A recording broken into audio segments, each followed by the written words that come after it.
ரோமர் 3ஆம் அதிகாரத்திற்கு திருப்புவோம்.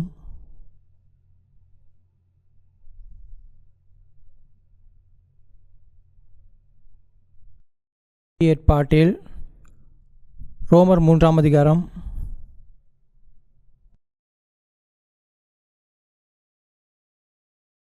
19ஆம் வசனத்திலிருந்து வாசிக்கிறேன். மேலும் வாய்கள் யாவும் அடைக்கப்படும் படிக்கும் உலகத்தார் யாவரும் தேவனுடைய ஆக்கினை தீர்ப்புக்கு ஏதுவானவர்களாக படிக்கும். நியாயப்பிரமாணம் சொல்லுகிறதெல்லாம் நியாயப்பிரமாணத்துக்கு உட்பட்டிருக்கிறவர்களுக்கே சொல்லுகிறது என்று அறிந்திருக்கிறோம். இப்படி இருக்க பாவத்தை அறிகிற அறிவு நியாயப்பிரமாணத்தால் வருகிறபடியால் எந்த மனுஷனும் நியாயப்பிரமாணத்தின் கிரியைகளினாலே தேவனுக்கு முன்பாக நீதிமானாக்கப்படுவதில்லை. இப்படி இருக்க நியாயப்பிரமாணம் இல்லாமல் தேவ நீதி வெளியாக்கப்பட்டிருக்கிறது. அதை குறித்து நியாயப்பிரமாணம் தீர்க்கதரிசனங்களும் சாட்சியிடுகிறது. அது இயேசு கிறிஸ்துவை பற்றும் விசுவாசத்தினாலே பலிக்கும் தேவ நீதியே. விசுவாசிக்கிற இவர்களுக்குள்ளும் இவர்கள் மேலும் அது பலிக்கும் வித்தியாசமே இல்லை. எல்லோரும் பாவம் செய்து தேவ மகிமையற்றவர்களாகி இலவசமாய் அவருடைய கிருபையினாலே கிறிஸ்து இயேசுவில் உள்ள மீட்பை கொண்டு நீதிமான்களாக்கப்படுகிறார்கள்.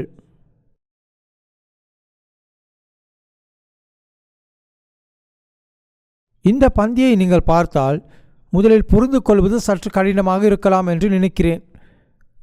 ஆனால் இந்த கட்டத்தில் நாம் சட்டத்தையும் கிருபையும் ஒப்பிட்டு பார்க்க வேண்டும். இந்த மகாநாட்டின் போது மனிதன் தான் ஒரு பாவி என்பதை புரிந்து கொள்வதற்கு கடவுள் உலகிற்கு நியாயப்பிரமாணத்தை கொடுத்தார் என்று நாம் ஏற்கனவே கேள்விப்பட்டிருக்கிறோம். எனவே நீங்கள் வசனம் 19 பார்த்தால் கூறுகிறது, பிரமாணத்துக்கு உட்பட்டிருக்கிறவர்களுக்கே சொல்லுகிறது என்று அறிந்திருக்கிறோம். சட்டம் நமக்கு என்ன கற்பிக்கிறது? இதுதான் கேள்வி. அது சொல்லுகிறது, வாய்கள் யாவும் அடைக்கப்படும் படிக்கும் உலகத்தார் யாவரும் தேவனுடைய ஆக்கினை தீர்ப்புக்கு ஏதுவானவர்களாகவும் படிக்கும். சட்டத்தை கடைபிடித்து வாழ முயற்சிப்பவர்கள் நியாயம் தீர்க்கப்படுவார்கள். இதுதான் காரணம். எனவே மனிதன் தீர்ப்புக்கு விதிக்கப்பட்டவன் என்று சட்டம் சொல்லுகிறது. வசனம் 20, எந்த மனுஷனும் தேவனுக்கு முன்பாக நீதிமானாக்கப்படுவதில்லை. ஆண்டவருடைய பார்வையில்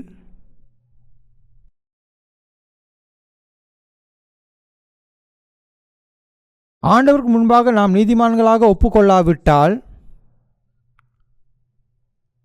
அவருக்கு முன்பாக நிற்க முடியாது. பரலோகம் என்பது ஆண்டவர் இருக்கும் உலகம். ஆண்டவர் நீதியுள்ளவர்.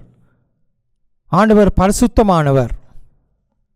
ஆகியால் தேவனுடைய ராஜ்யத்துக்கு செல்ல நாம் தேவனைப் போல் நீதியுள்ளவர்களாக இருக்க வேண்டும். ஆனால் சட்டத்தின் செயல்களால் இந்த உலகில் யாரும் ஆண்டவருக்கு முன்பாக நியாயப்படுத்த முடியாது. இதைத்தான் இந்த பகுதி நமக்கு சொல்லுகிறது. இவ்வுலகில் உள்ள ஒவ்வொருவரும் நேர்மையான வாழ்க்கை வாழ தங்கள் சொந்த முயற்சியால் கடுமையாக முயற்சி செய்கிறார்கள். இது எல்லா மதங்களுக்கும் பொதுவானது. இதை பற்றி நான் ஏற்கனவே பலமுறை பேசியிருக்கிறேன். ஆனால் மதங்கள் என்பது மனிதன் தனது சொந்த பலத்தின் மூலம் நேர்மையாக மாறுவதற்கான முயற்சிகள்.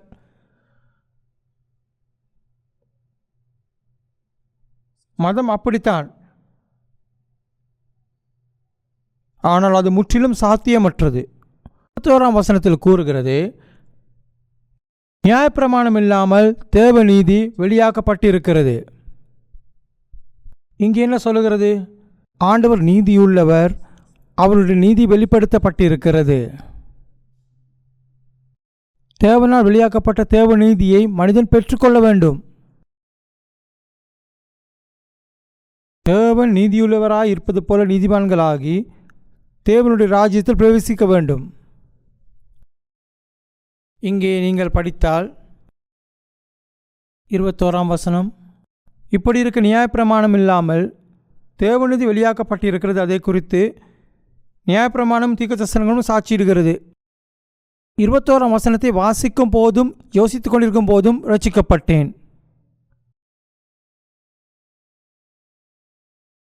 ஆனால் இப்போது நியாயப்பிரமாணத்திற்கு புறம்பாக தேவனுடைய நீதி அறியப்பட்டது. பொதுவாக மனிதன் நீதிமானாக கடினமாய் முயற்சிக்கிறான். ஆனால் அது மனிதனின் நீதி, மனிதனின் நேர்மை. உதாரணமாக, காயின் தனது விவசாய நடவடிக்கையின் பொருட்களை கடவுளுக்கு பலியாக செலுத்தினான். இது மனிதனின் நேர்மையை குறிக்கிறது. ஆனால் மனிதனின் இந்த நீதி ஒருபோதும் ஆண்டவருக்கு முன்பாக ஒப்புக்கொள்ள முடியாது. எனவே ஆண்டவர் தம்முடைய நீதியை உலகிற்கு அனுப்பினார். மனிதன் அணிந்து கொள்ளக்கூடியதான ஒரு நீதியை அனுப்பினார். தேவனுடைய நீதி வெளியாக்கப்பட்டிருக்கிறது. எனவே மனிதன் தேவனுடைய நீதியை பெற்றுக்கொள்ளக்கூடியதாக இருக்கும். அதை பெற்று தேவனைப் போல நீதியுள்ளவராக மாறக்கூடிய முடியும். அப்பொழுது தேவனுடைய ராஜ்யத்துக்குள் செல்ல முடியும்.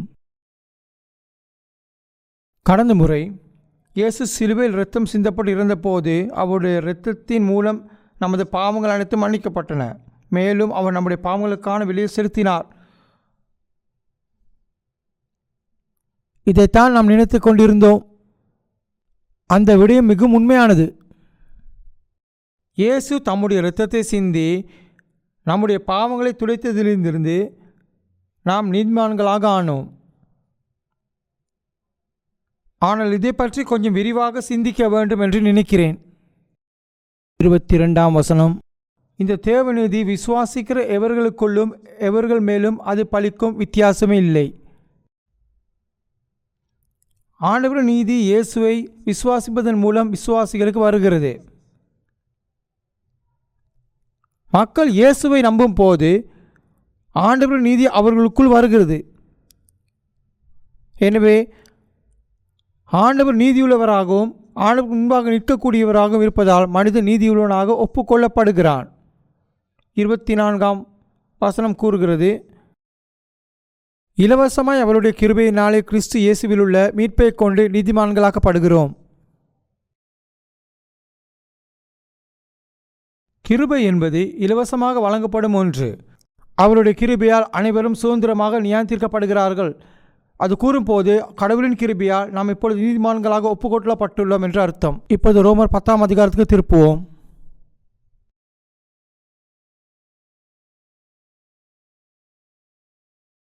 ரோமர் 10ஆம் அதிகாரம் 2ஆம் வசனத்திலிருந்து வாசிக்கிறேன்.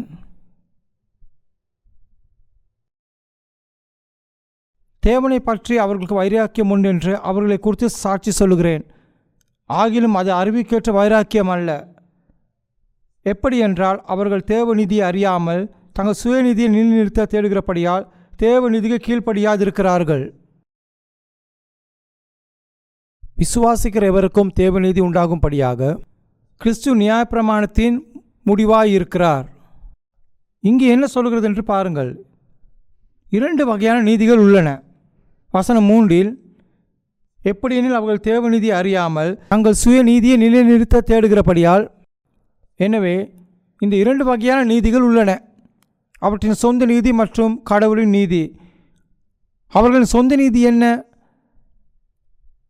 பாவங்களை செய்யாமல் இருப்பதற்கான அவர்களின் முயற்சிகள், அர்ப்பணிப்புள்ள பிரார்த்தனைகள், நல்ல செயல்களை செய்வதற்கான அவர்களின் ஆர்வம் மற்றும் சட்டத்தை கடைபிடிப்பதில் அவர்களின் தீவிரம், இவை அனைத்தும் மனிதனின் சொந்த நீதி.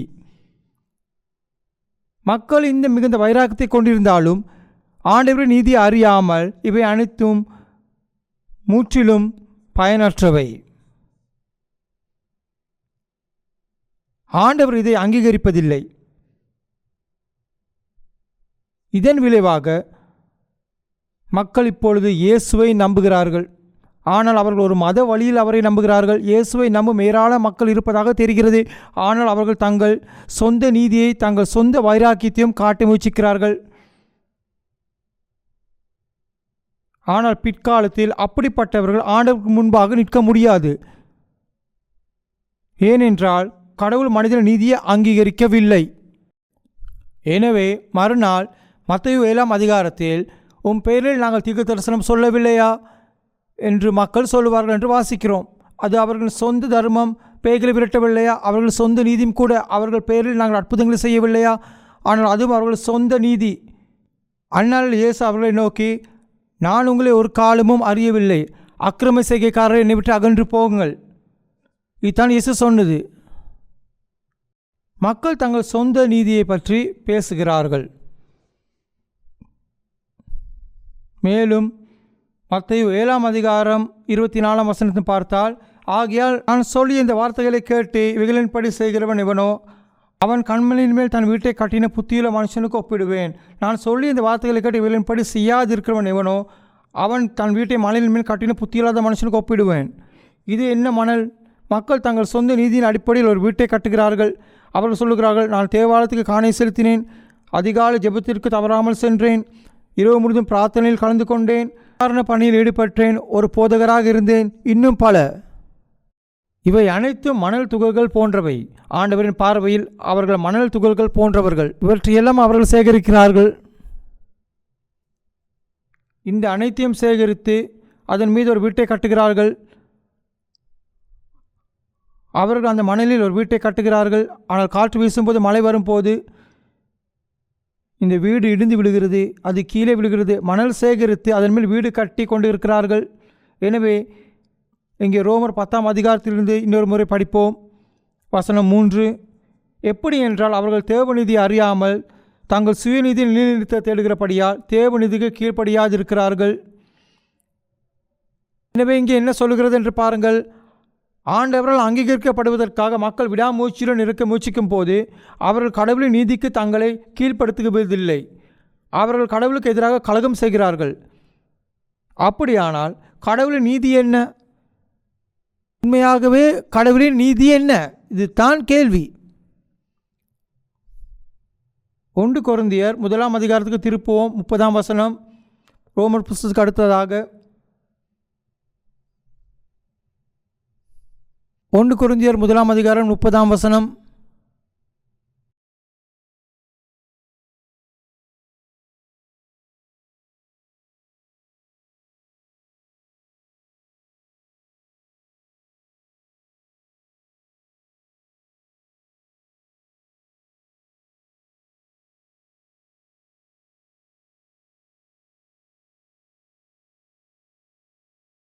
ஒன்று கொரிந்தியர் 1ஆம் அதிகாரம் 30ஆம் வசனம். அந்தபடி நீங்கள் அவராலே கிறிஸ்து இயேசுவுக்கு உட்பட்டிருக்கிறீர்கள். இயேசு ஆண்டவரின் மகன் என்பதால் அவர் கடவுளிடம் வந்தவர்.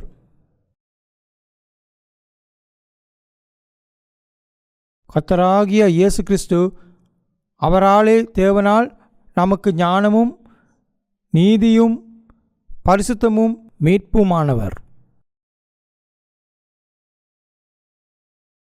என்ன சொல்லுகிறது என்று பாருங்கள். கடவுளின் நீதி என்றால் என்ன? இயேசு ஆண்டவரின் நீதி. இயேசுவுக்கு பாவம் இல்லை. இயேசு முற்றிலும் நீதியுள்ளவராக இருந்தார். இயேசு உலகிற்கு வந்தபோது அவர் செய்த அனைத்தும் முற்றிலும் நீதியானது மற்றும் கடவுளின் சித்தத்தின்படி இருந்தது.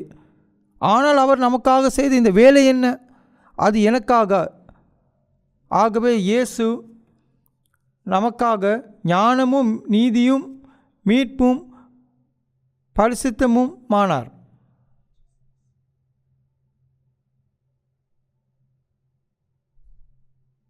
எனவே நாம் என்ன செய்ய வேண்டும்?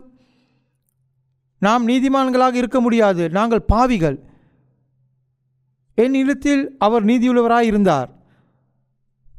நான் இயேசுவை நம்பினால் அவருடைய நீதி என்னுடையதாய் மாறும். இதை புரிந்து கொள்வது கொஞ்சம் கஷ்டம் தானே? எனக்கு பின் மீண்டும் சொல்லுவோம். இயேசு கிறிஸ்துவுக்குள்ளாக நாம்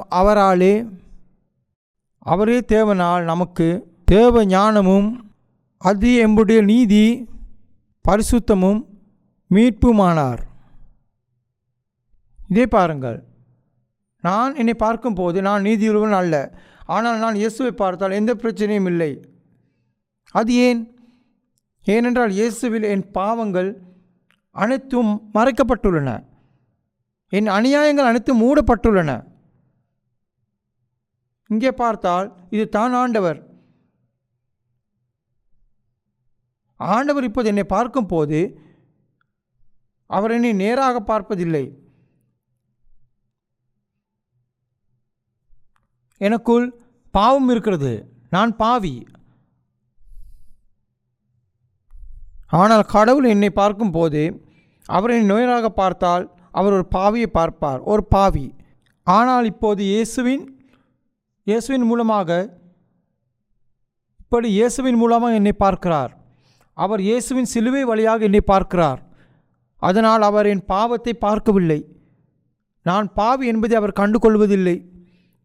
இயேசு நீதியுள்ளவர் என்பதாலும் கடவுள் இயேசுவின் மூலம் என்னை பார்ப்பதாலும் அவர் என்னை நீதியுள்ளவராக பார்க்கிறார். இது ஏனென்றால் இயேசு செய்ததெல்லாம் எனக்காகவே. அவர் சிலுவில் இரத்தம் சிந்தியதும் என் பாவத்திற்காகத்தான். 3 நாட்களுக்கு பிறகு அவர் மரித்தொழிந்து எழுந்தபோது இப்போது நான் இயேசுவை முழுமையாக நம்பினான். என் பாவத்தின் பிரச்சனை முற்றிலுமாக தீர்க்கப்பட்டுவிடும். இப்போது ஆண்டவர் என்னை ஒரு பாவியாக பார்க்கவில்லை. அவர் என்னை நேர்மையானவராக மட்டுமே பார்க்கிறார். நாம் ரோமர் அதிகாரம் 4 செல்வோம். வசனம் 4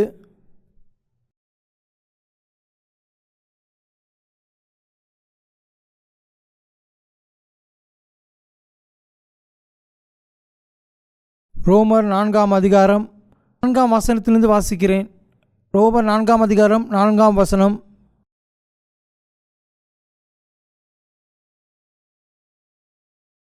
நான்காம் வசனத்திலிருந்து வாசிக்கிறேன். கிரியை செய்கிறவனுக்கு வருகிற கூலி கிருபை என்றெண்ணப்படாமல் கடன் என்றெண்ணப்படுகிறது. ஒருவன் கிரியை செய்யாமல் பாவியை நீதிமானாக்குறவரிடத்தில் விசுவாசம் வைக்கிறவனாய் இருந்தால் அவனுடைய விசுவாசமே அவனுக்கு நீதியாக எண்ணப்படும். அந்தபடி கிரியைகள் இல்லாமல் தேவனால் நீதிமான் என்றெண்ணப்படுகிற மனுஷனுடைய பாக்கியத்தை காண்பிக்கும் பொருட்டு எவர்களுடைய அக்கிரமங்கள் மன்னிக்கப்பட்டதோ எவர்களுடைய பாவங்கள் மூடப்பட்டதோ அவர்கள் பாக்கியவான்கள். எவருடைய பாவத்தை கர்த்தர் எண்ணாதிருக்கிறாரோ அவன் பாக்கியவான். உங்களிடம் ஒரு கேள்வி கேட்கிறேன். ஒருவன் நாள் முழுவதும் கடினமாக உழைத்து அவனுடைய உழைப்புக்கு ஊதியம் பெறுகிறான் என்று வைத்துக்கொள்ளும். அவன் கூலியை பெறும்போது அவனுடைய கூலியை அவன் கிருபையால் பெறுகிறானா அல்லது அவனுக்கு கொடுக்க வேண்டிய கடனா? என்ன நினைக்கிறீர்கள்? அவர் செய்த வேலைக்கு அவருக்கு ஊதியம் வழங்கப்படுகிறது. எனவே அவருக்கு வழங்கப்படும் பணம் கிருபையால் அல்ல, வேலை செய்யாதவனுக்கு என்று அது கூறும்போது ஆண்டவர் தாம் செய்ய விரும்புவதையும் நாம் செய்யவில்லை என்று அர்த்தம்.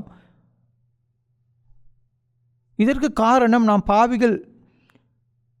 இங்கே பக்தியற்றவர் என்று கூறும்போது அது பாவி என்று பொருள்.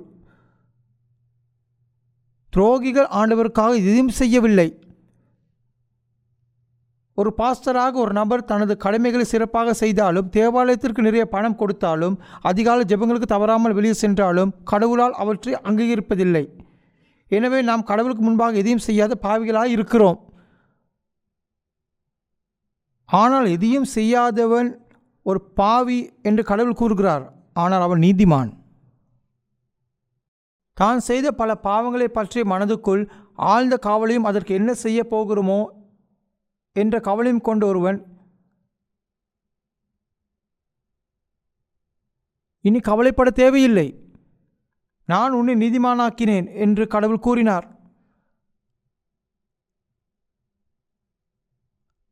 ஆண்டவர் இதை சொன்னதால் இது மிகவும் நல்லது இல்லையா? இப்பொழுது 6ஆம் வசனத்தை பாருங்கள். கிரியைகளுக்கு புறம்பாக தேவ நீதியை பாராட்டுகிறவர்களின் ஆசீர்வாதத்தை பற்றி பேசும்போது தாவீது அதையே பற்றி சொல்லுகிறார். கிரியைகளை தவிர நீங்கள் ஆண்டவருக்காக இதை செய்யாவிட்டாலும் அவர் இன்னும் உங்களை நீதிமான்களாக கருதுகிறார். கிரியைகளுக்கு புறம்பாக தேவ நீதியை போற்றுகிறவரின் ஆசீர்வாதத்தை பற்றி பேசும்போது தாவீது அதையே கூறுகிறார். எனக்கு பின் சொல்லவும், எவர்களுடைய அக்கிரமங்கள் மன்னிக்கப்பட்டதோ எவருடைய பாவங்கள் மூடப்பட்டதோ பாக்கியவான்கள். எவருடைய பாவத்தை கர்த்தர் எண்ணாதிருக்கிறாரோ அவன் பாக்கியவான். இங்கே சொல்வதை பாருங்கள். நியாயப்படுத்தப்படுவது என்பது இதுதான். நம்முடைய அக்கிரம செயல்கள் மன்னிக்கப்படுகின்றன. சட்டத்துக்கு புறம்பான செயல்கள் பாவங்கள். ஆண்டவர் நம்முடைய அக்கிரமமான செயல்களை நம்முடைய பாவங்களை மன்னித்திருக்கிறார்.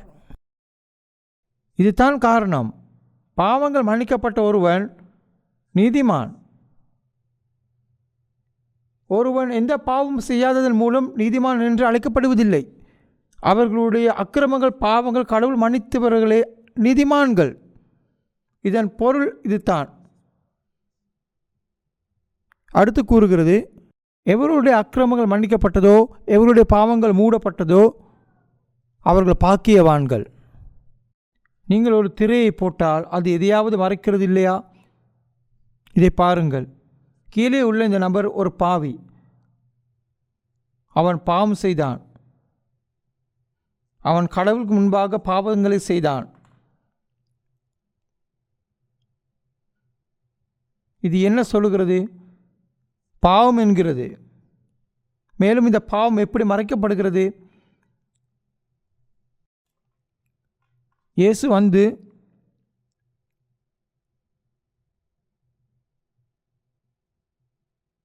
உங்களால் இப்பொழுது பாவத்தை பார்க்க முடிகிறதா இல்லையா? இயேசுவின் இரத்தத்தின் மூலம் இந்த பாவங்கள் அழிக்கப்பட்டன, அவை மூடப்பட்டன. இயேசுவின் இரத்தத்தால் இந்த பாவம் முற்றிலும் அழிக்கப்பட்டது. இந்த பாவம் இனி இல்லை இல்லையா?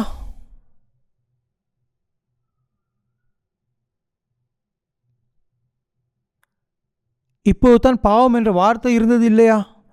நீங்கள் இப்பொழுது பார்க்க முடியும் இல்லையா? ஆனால் இயேசுவின் இரத்தத்தால் இந்த பாவம் மறைக்கப்பட்டது. இப்பொழுது பார்க்க முடியுமா? இதே போலவே இயேசுவும் தம் இரத்தத்தால் நமது பாவங்களை மறைத்துள்ளார். அவை அனைத்தையும் மூடி மறைத்துள்ளார். எனவே நாம் இப்பொழுது இந்த வார்த்தைகளை படிப்பதன் மூலம் ஆசீர்வதிக்கப்பட்டோம். வார்த்தைகளை கேட்டு ஆசீர்வதிக்கப்பட்டோம். வார்த்தைகளை வைத்து ஆசீர்வதிக்கப்பட்டோம். இப்பொழுது 8ஆம் வசனத்தை மீண்டும் பார்ப்போம். எவனுடைய பாவத்தை கர்த்தர் எண்ணாதிருக்கிறாரோ அவன் பாக்கியவான். இதை பாருங்கள். எவனுடைய பாவத்தை கர்த்தர் எண்ணாதிருக்கிறாரோ அவன் பாக்கியவான். உங்கள் பாவத்தை கர்த்தர் எண்ண மாட்டார் என்று நீங்கள் உறுதியாக நம்பவில்லை என்றால் இதை சொல்வதற்கு வருந்துகிறேன், ஆனால் விடை பெறுகிறேன். நீங்கள் எங்கு செல்கிறீர்கள் என்று உங்களுக்கு தெரியுமா? நீங்கள் நரகத்திற்கு போகிறீர்கள். அதைத்தான் நான் சொல்லுகிறேன். மத்தேயு அதிகாரம் 27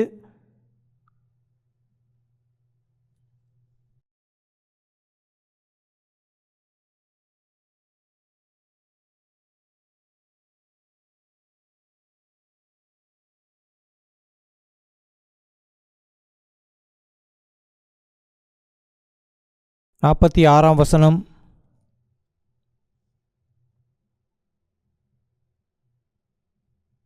மத்தேயு 27ஆம் அதிகாரம் 46ஆம் வசனம். 46ஆம் வசனம்.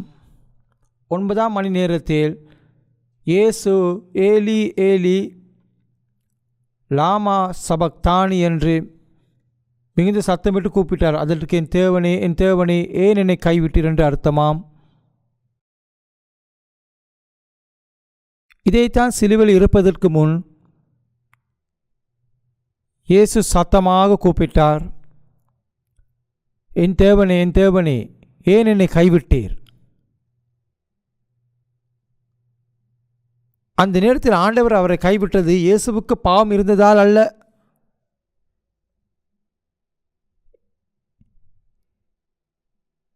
இவ்வுலகில் உள்ளவர்கள் இரட்சிக்கப்படாவிட்டால் அவர்கள் தங்கள் வாழ்க்கையை வாழ்ந்த பிறகு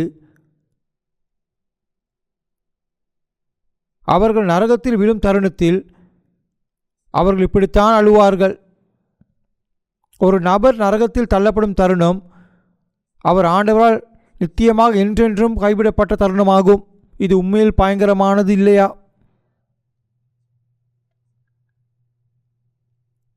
இரட்சிக்கப்படாத ஒரு நபர் நித்தியமாக இப்படியே இருப்பார். அவர் என்றென்றைக்கும் நரகத்தில் தள்ளப்படுவார். ஆனால் இயேசு நம்முடைய பாவங்களை தானே ஏற்றுக்கொண்டதால் அவர் கடவுளால் கைவிடப்பட்டார். ஆகவே இயேசு கடவுளால் கைவிடப்பட்டார் என்று நீங்கள் நம்பினால், இப்போது நீங்கள் கைவிடப்படவில்லை என்றால் அதுவே விசுவாசம்.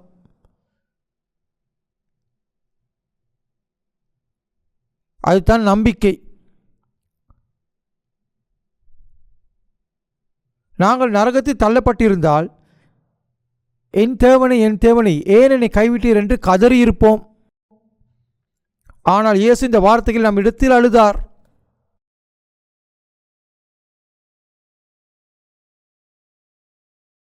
மீண்டும் ரோமர் 4ஆம் அதிகாரம், புதிய ஏற்பாட்டில் ரோமர் 4ஆம் அதிகாரம் 25ஆம் வசனம். அவர் நம்முடைய பாவங்களுக்காக ஒப்பு கொடுக்கப்பட்டும் நாம் நீதிமான்களாக்கப்படுவதற்காக எழுப்பப்பட்டும் இருக்கிறார்.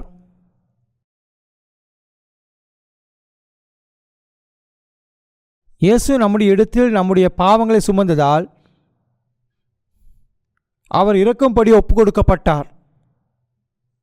அதுதான் நடந்தது இல்லையா? எனவே நம்முடைய எல்லா பாவங்களுக்கும் இயேசு முழு பொறுப்பையும் ஏற்றுக்கொண்டார். நீங்கள் அவர்களுக்கு பொறுப்பேற்க வேண்டியதில்லை. இப்போது அது என்ன சொல்கிறது என்று பாருங்கள். நாம் நீதிமான்களாக்கப்படுவதற்காக எழுப்பப்பட்டும் இருக்கிறார். இதை புரிந்து கொள்வது மிகவும் கடினம் என்பது உண்மைத்தான். இயேசு சிலுவையில் மரித்த பின் கல்லறையில் அடக்கம் செய்யப்பட்டார்.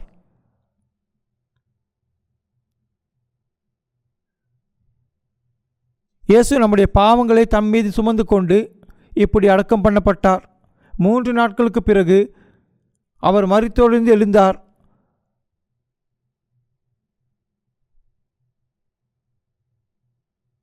நாம் நீதிகரிக்கப்பட வேண்டும் என்பதற்காகவே இது நடந்தது. அது ஏன்? இப்போது நமது பாவங்கள் புதைக்கப்பட்டு விட்டது, நமது பாவங்கள் மறைந்து விட்டன. இயேசுவின் உயிர்த்தெழுதல் நமது பாவங்களின் பிரச்சனை தீர்க்கப்பட்டது என்று உண்மை நிறுவுகிறது. அவர் புதிய வாழ்க்கைக்கு எழுந்தார்.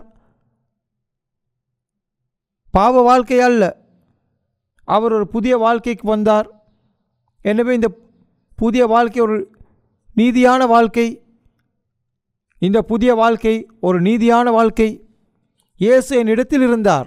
3 நாட்களுக்கு பிறகு அவர் மீண்டும் எழுந்தார். இதை தங்கள் இருதயங்களை நம்புகிறவர்கள் ஏற்கனவே அவர்களுக்குள் இந்த புதிய வாழ்க்கையை கொண்டுள்ளனர். அதனால் அவர்கள் நீதிமான்கள். இப்பொழுது 5ஆம் வசனத்தை பார்ப்போம். எனக்கு பின் சொல்லவும். இவ்விதமாக நாம் விசுவாசத்தினாலே நீதிமான்களாக்கப்பட்டிருக்கிறோம்.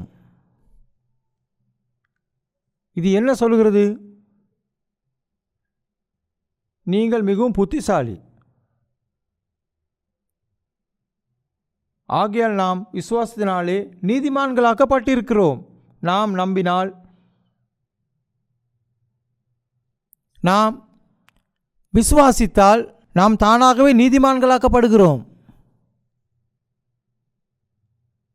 இதுவே கடவுளின் நீதி. கடவுளின் நீதி. கலாத்தியர் 3ஆம் அதிகாரத்துக்கு திருப்புவோம். கலாத்தியர் 3ஆம் அதிகாரம் 23ஆம் வசனம். 23ஆம் வசனம்.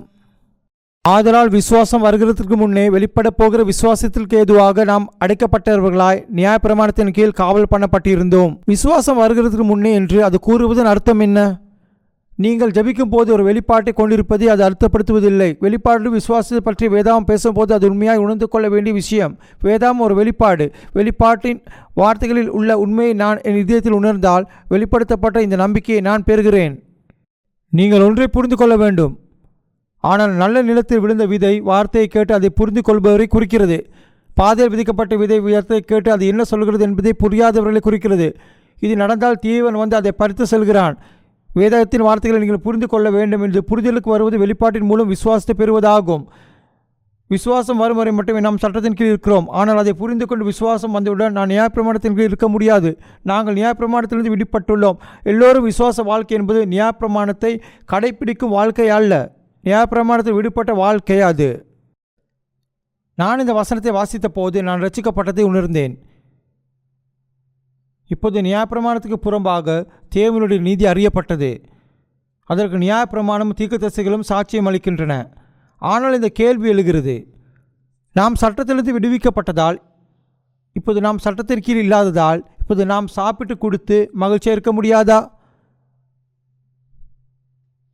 கடவுளுக்கு முன்பாக இனி எந்த பாவம் இல்லை என்பதால் நாம் விரும்பும் பல பாவங்களை செய்ய முடியாதா? அப்படி சொல்லக்கூடியவர்கள் சிலர் இல்லையா?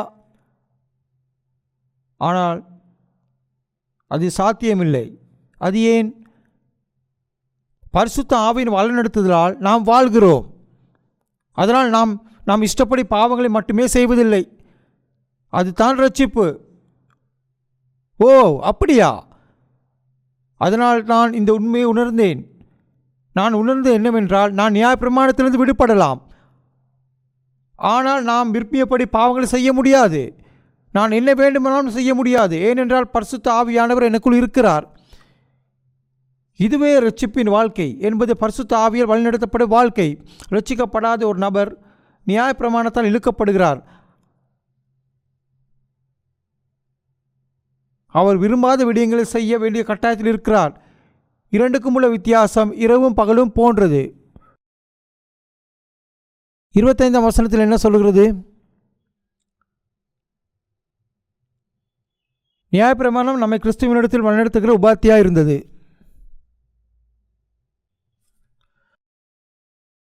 எனவே சட்டத்தின் பங்கு என்ன? சட்டம் நம்மை இயேசுவினிடத்தில் வழிநடத்துகிறது. நேற்று நாம் யோவான் 8ஆம் அதிகாரத்தை படித்துக் கொண்டிருந்தோம்.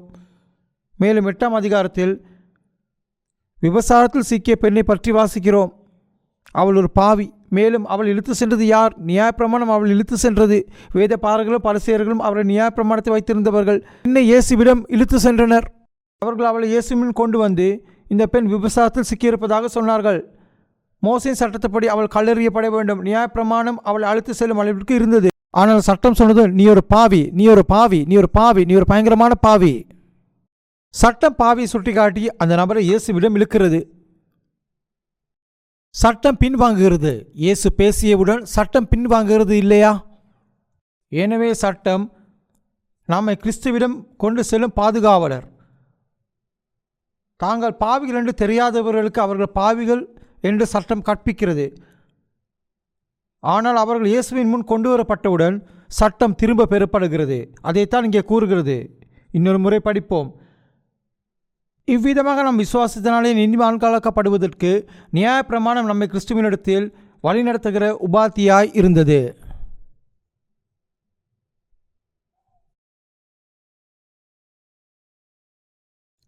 ஆகவே நாம் பாவிகளாக இருந்தாலும் இயேசுவை விசுவாசத்துடன் நாம்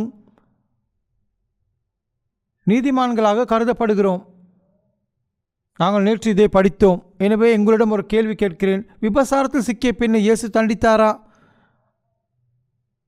அல்லது அவளை மன்னித்தாரா? நீங்கள் பார்க்கிறீர்கள், அதைத்தான் நியாயப்படுத்த வேண்டும். அவர் நானும் உன்னை தண்டிக்கவில்லை என்றார். அவருடைய பாவத்தை ஆண்டவர் ஒப்புக்கொள்ளவில்லை. இதுதான் அர்த்தம். இப்போது வசனம் 25 பாருங்கள். எனக்கு பின் சொல்லவும். விசுவாசம் வந்த பின் நாம் உபாத்திக்கு கீழானவர்கள் அல்லவே. இப்போது இந்த நம்பிக்கை வந்துவிட்டது. நாங்கள் இன்னொரு பாதுகாவலரின் கீழ் இல்லை. நாங்கள் இனி சட்டத்தின் கீழ் இல்லை. இது நான் உருவாக்குவதல்ல. எனவே இயேசுவை நம்பும் வாழ்க்கை நிச்சயமாக சட்டத்தை கடைபிடிக்கும் வாழ்க்கை அல்ல. இது பரிசுத்த ஆவியின்படி வாழும் வாழ்க்கை. இது முற்றிலும் வேறுபட்டது.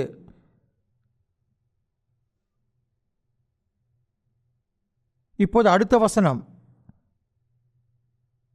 நான் சொன்ன பிறகு திருப்பி சொல்லுங்கள். நீங்கள் எல்லோரும் கிறிஸ்து இயேசுவை பற்றும் விசுவாசத்தினால் தேவனுடைய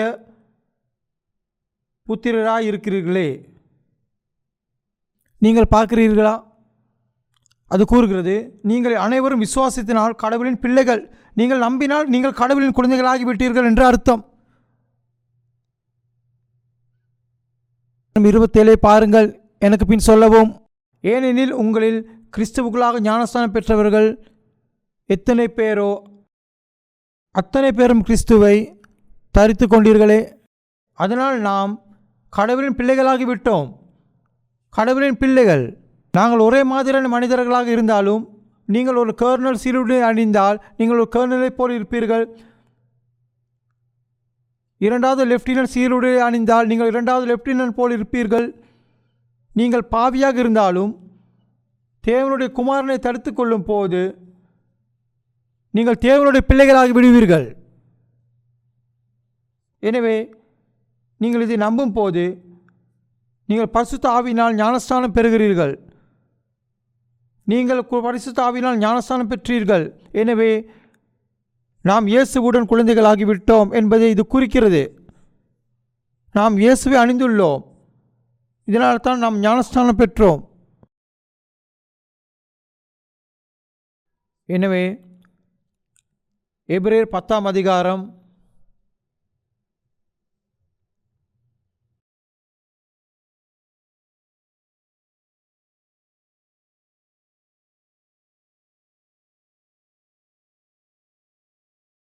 17ஆம் 18ஆம் வசனம்.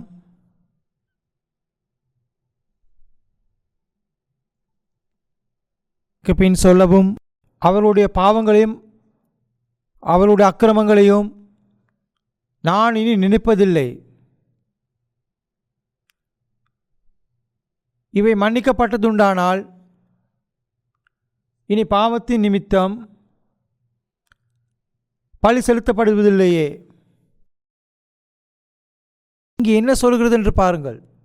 இவை கடவுளின் வார்த்தைகள். அவர்களுடைய பாவங்களையும் அவர்களுடைய அக்கிரமங்களையும் நான் இனி நினைப்பதில்லை. ஆண்டவர் பொய் சொல்லுகிறார் அல்லது உண்மையை சொல்லுகிறார் என்று நினைக்கிறீர்களா? இந்த விடயத்தில் அவ்வளவுதான். ஒரு தாயின் மார்பில் இருக்கும் சிறு குழந்தைக்கு ஒன்றும் தெரியாது. அந்த தன் தாயை பார்த்து மகிழ்கிறது. அது தன் தாயின் கைகளில் நிம்மதியாக தூங்க முடியும். அது தன் டயப்பரை நினைக்கலாம் அல்லது மலம் கழிக்கலாம். அது விரும்பி எதையும் செய்கிறது. ஆனால் கவலைப்படாது. அதுதான் நம்பிக்கை. கடவுளுக்கு முன்னால் நாம் சிறு பிள்ளைகளைப் போல இருக்கிறோம். ஒரு சிறு குழந்தைக்கு என்ன செய்ய வேண்டும்? ஆண்டவர் உண்மையாக நம்பும் ஒருவருக்கு அது மிக இலகுவானதல்ல. கர்த்தாவே, ஆண்டவரே, பிதாவே பிதாவே என்று சொல்லிக்கொண்டு இருக்க வேண்டிய அவசியமில்லை. மேலும் ஒரு நாள் மழை வேண்டியது அவசியமில்லை. இது உண்மையான நம்பிக்கை இல்லை. உண்மையான நம்பிக்கை நிம்மதியாக வாழ்வது. அது நம்பிக்கையின் உண்மையான வாழ்க்கை அல்ல. மக்கள் ஏன் எப்போதும் அப்பா அப்பா என்று கூறுகிறார்கள்? ஏனெனில் அவர்கள் சங்கடமாக உணர்கிறார்கள். அவர்கள் ஏன் என்று தெரியவில்லை. ஆனால் அவர்கள் சங்கடமாக உணர்கிறார்கள். அப்பா அப்பா என்று சொல்லிக்கொண்டே இருக்கிறார்கள். அவர்கள் நம்பவில்லை என்பதை குறிக்கிறது. எனவே நம்பிக்கை என்ற வார்த்தைக்கு வரும்போது அது கடவுளின் வார்த்தையை நம்புவதாகும். நாங்கள் ஆண்டவரின் வார்த்தையை நம்பினால், உங்கள் இதயத்தில் கடவுளின் வார்த்தையை நீங்கள் நம்பினால், நீங்கள் உண்மையில் உங்கள் இதயத்தில் நிம்மதியை உணர முடியும். இப்போது பிரச்சனை தீர்ந்தது என்று சொல்லலாம். இவர் என் பாவங்களை நினைவில் கொள்ளவில்லை என்று கூறுகிறார். அதனால் எல்லாம் முடிந்தது. 18ஆம் வசனத்தை மீண்டும் பார்ப்போம். இவைகள் மன்னிக்கப்பட்டதுண்டானால் இனி பாவத்தின் நிமித்தம் பழி செலுத்தப்படுவதில்லையே. இவைகள் மன்னிக்கப்பட்டதுண்டானால் இனி பாவத்தின் நிமித்தம் பழி செலுத்தப்படுவதில்லையே. இப்பொழுது கடவுளுக்கு முன்பாக உங்களுக்கு பாவ மன்னிப்பு கேட்க வேண்டிய அவசியம் இல்லை. உங்கள் பாவங்கள் அனைத்தும் முற்றிலும் மன்னிக்கப்பட்டு விட்டதால் அதற்கு அவசியமில்லை. ஆனால் இப்பொழுது இன்னொரு பிரச்சனை எழுந்துள்ளது. அப்படியானால் தான் பாவங்களுக்காக மன்னிக்கப்பட்டு ரட்சிக்கப்பட்ட ஒருவர் இனி எந்த பாவமும் செய்ய மாட்டார் என்று அர்த்தமா? பாவம் செய்கிறான். அப்படியானால் என்ன நடக்கும்? இந்த சிக்கலை பற்றி சிந்திப்போம். 1 யோவான் அதிகாரம் 1.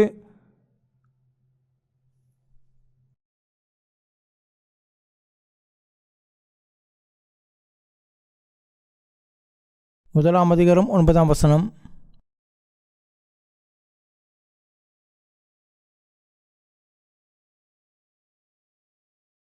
நம்முடைய பாவங்களை நாம் அறிக்கையிட்டால் பாவங்களை நமக்கு மன்னித்து எல்லா அநியாயத்தையும் நீக்கி நம்மை சுத்திகரிப்பதற்கு அவர் உண்மையும் நீதியும் உள்ளவராயிருக்கிறார்.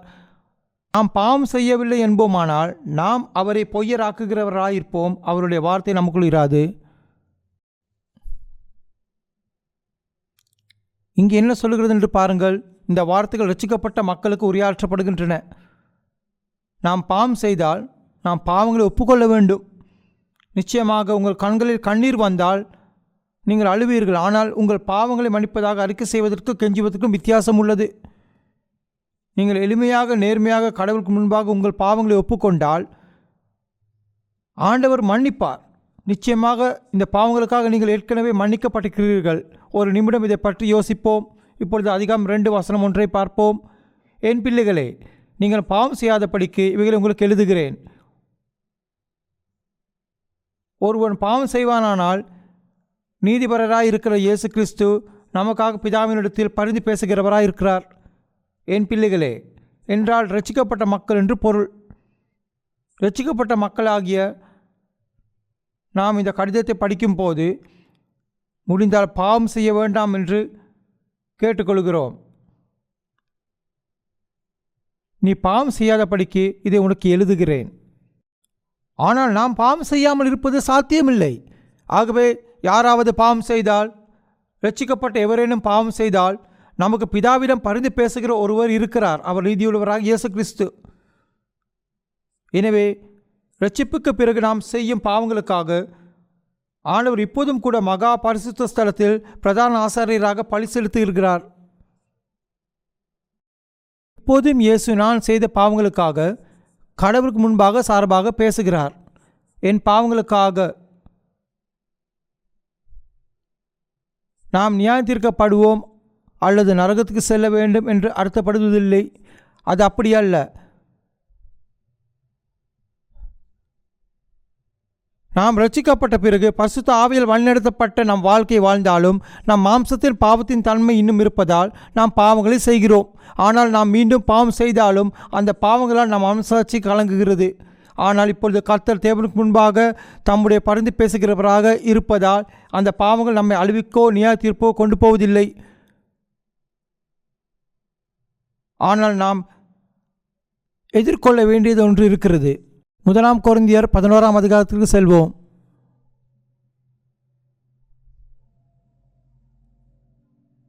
1 கொரிந்தியர் 11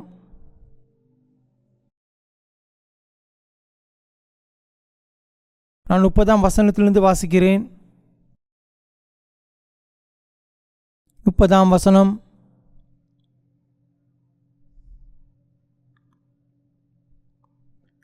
இது நிமித்தம் உங்களில் அநேகர் பலவீனரும் வியாதியுள்ளவர்களுமாயிருக்கிறார்கள். அநேகர் நித்திரை அடைந்திருக்கிறார்கள். நம்மை நாமே நிதானித்து அறிந்தால் நாம் நியாயம் தீர்க்கப்படும். நாம் நியாயம் தீர்க்கப்படும் போது உலகத்தோடு ஆக்கினைக்குள்ளாக தீர்க்கப்படாதபடிக்கு கர்த்தராலே சிட்சிக்கப்படுகிறோம்.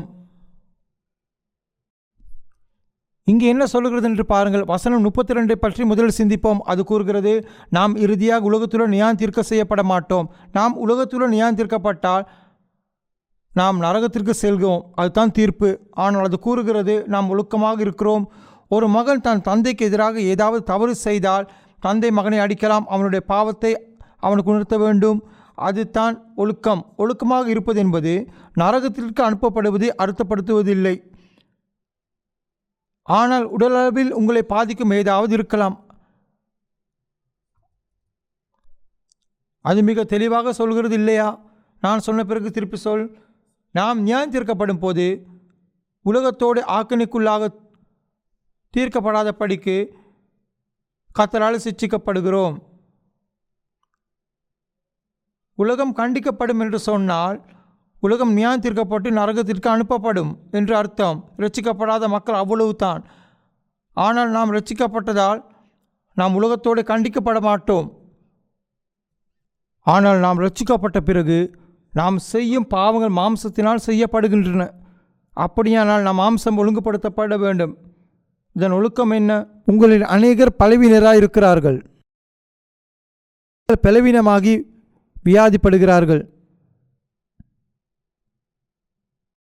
உங்களில் அநேகர் நித்திரை அடைந்திருக்கிறார்கள். இது இறந்து விட்டார்கள் என்று அர்த்தம். நீங்கள் தெரிந்து கொள்ள வேண்டிய விடயம் என்னவென்றால், ஒரு குழந்தை டயப்பரை அழுக்காக்கியதற்காக ஒரு தாய் அதை அடிப்பதா? இல்லை. குழந்தைகளுக்கு ஒழுக்கம் இல்லை. நம்முடைய விசுவாச வாழ்விலும் இரட்சிக்கப்படும் இளம் குழந்தைகள் ஒழுக்கமாக இல்லை. அவர்கள் விசுவாசம் கொஞ்சம் கொஞ்சமாக வளரும் போது அவர்கள் ஒழுக்கப்படுத்தப்படுகிறார்கள். இந்த ஒழுக்கம் அன்பின் அடையாளம். எனவே பலவீனமாக மாறுவது ஒழுக்கத்தின் ஒரு வடிவம். மேலும் நோய்வாய்ப்படுவது ஒரு வகையான ஒழுக்கம். மேலும் மரணம் கூட ஒரு வகையான ஒழுக்கம். நாம் இதை பற்றி சிறிது நேரத்தில் பேசுவேன். ஆனால் அதுவும் ஒரு வகையான ஒழுக்கம். ஒரு நபரின் வணிகம் தோல்வியுற்றால் நாம் சிந்திக்க வேண்டும். ஒரு நபர் விபத்தை சந்தித்தால் நாம் சிந்திக்க வேண்டும். ரட்சிக்கப்பட்ட பிறகு நம் விசுவாச வாழ்வின் போக்கில் நமக்கு நடக்க அனைத்தும் ஒரு வகையான ஒழுக்கமாக இருக்கலாம். என்னால் இதை விரிவாக பார்க்க முடியாது.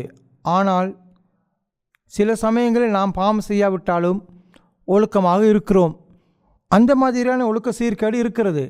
எனவே அது ஒழுக்கத்துடன் முடிவடைகிறது. நாங்கள் கண்டிக்கப்படவில்லை. 1 கொரிந்தியர் 5ஆம் அதிகாரத்துக்கு திருப்புவோம்.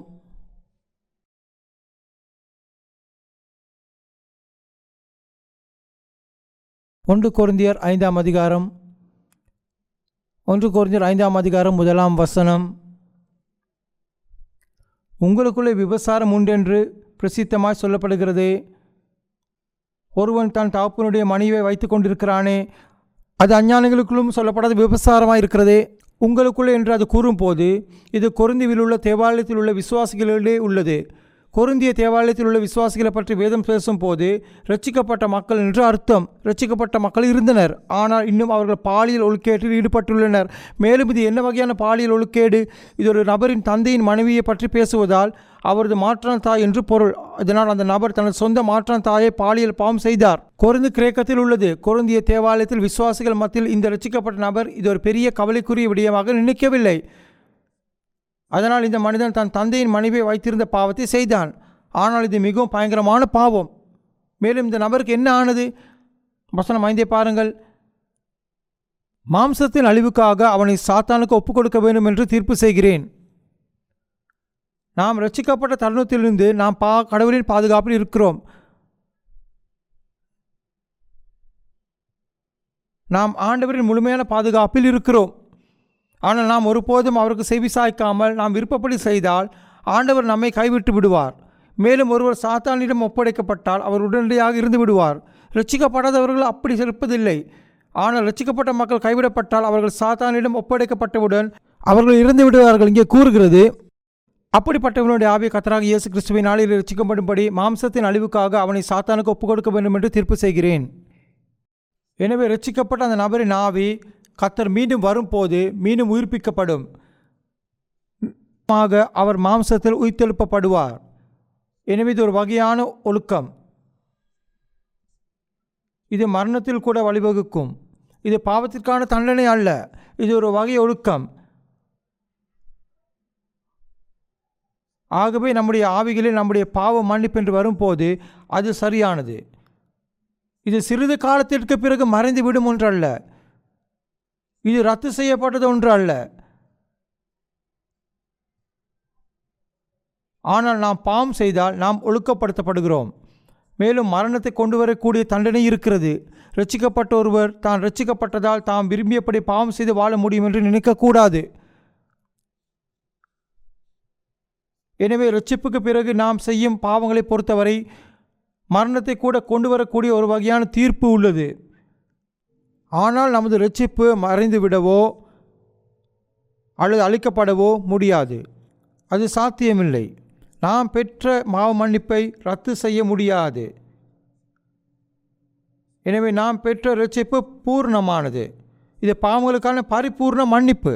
சிறிது நேரம் கழித்து மறைந்துவிடும் மன்னிப்பு அல்ல. யோவான் அதிகாரம் 3க்கு திருப்புவோம். யோவான் 3ஆம் அதிகாரம்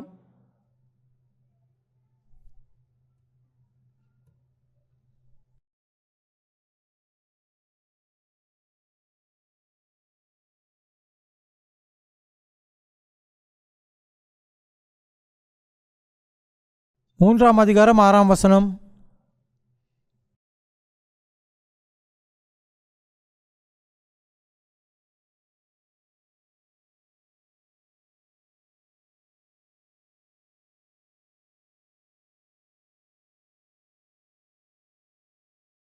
3ஆம் அதிகாரம் 6ஆம் வசனம்.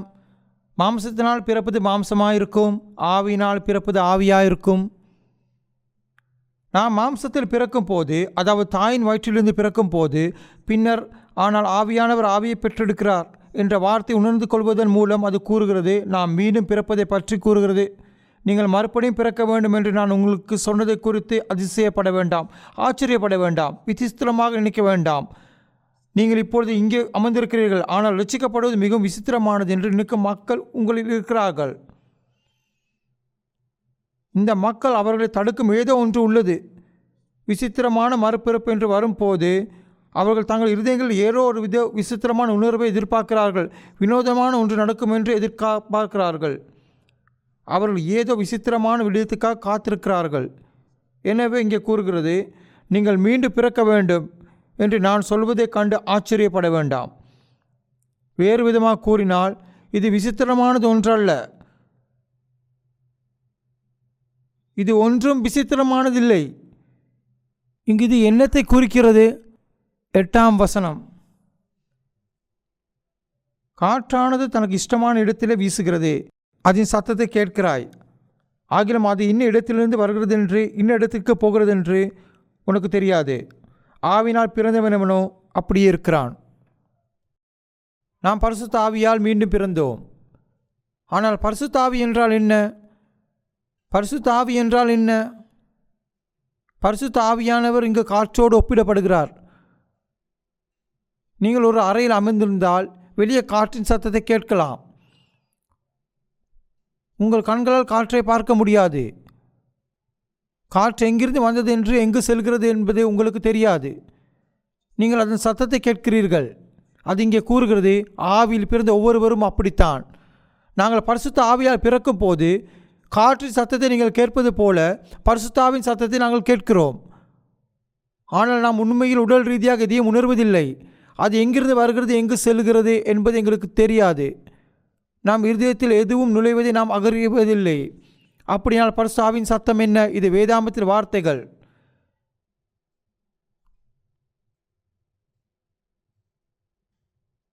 வேதத்தின் வார்த்தைகள் பரிசுத்த ஆவியின் சத்தம்.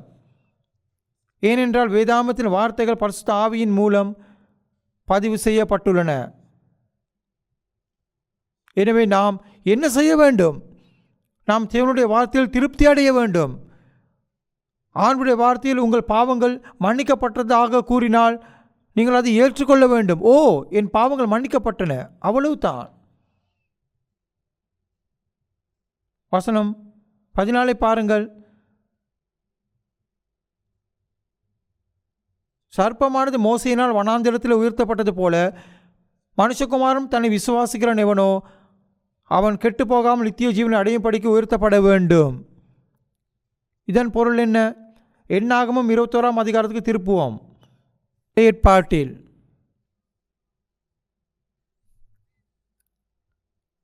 21ஆம் அதிகாரம்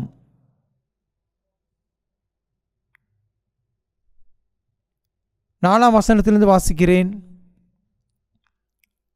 அவர்கள் ஏதோம் தேசத்தை சுற்றி போகும்படி ஓர் என்னும் மலையை விட்டு சிவந்த சமுத்திரத்தின் வழியாய் பிரயாணம் பண்ணினார்கள். வழியின் நிமித்தம் ஜனங்கள் மனமடிவடைந்தார்கள். ஜனங்கள் தேவனுக்கும் மோசைக்கும் விரோதமாய் பேசி, நாங்கள் வனாந்திரத்திலே சாகும்படி நீங்கள் எங்களை எகிப்து தேசத்திலிருந்து வர பண்ணினது என்ன? இங்கே அப்பமும் இல்லை, தண்ணீரும் இல்லை. இந்த அற்பமான உணவு எங்கள் மனதுக்கு வெறுப்பாய் இருக்கிறது என்றார்கள். அப்பொழுது கர்த்தர் கொள்ளிவாய் சர்ப்பங்களை ஜனங்களுக்குள்ளே அனுப்பினார். அவைகள் ஜனங்களை கடித்ததினால் இஸ்ரவேலுக்குள்ளே அநேக ஜனங்கள் செத்தார்கள். அதனால் ஜனங்கள் மோசையினிடத்தில் போய், நாங்கள் கர்த்தருக்கும் உமக்கு விரோதமாய் பேசினதினால் பாவம் செய்தோம். சர்ப்பங்கள் எங்களை விட்டு நீங்கும்படி கர்த்தரை நோக்கி விண்ணப்பம் பண்ண வேண்டும். மோசே ஜனங்களுக்காக விண்ணப்பம் பண்ணினான். அப்பொழுது கர்த்தர் மோசையை நோக்கி, நீ ஒரு கொள்ளிவாய் சர்ப்பத்தின் உருவத்தை செய்து அதை ஒரு கம்பத்தின் மேல் தூக்கி வை. கடிக்கப்பட்டவன் எவனோ அதை அவன் நோக்கி பார்த்தால் பிழைப்பான். அப்படியே மோசே ஒரு வெண்கல சர்ப்பத்தை உண்டாக்கி அதை ஒரு கம்பத்தின் மேல் தூக்கி வைத்தான்.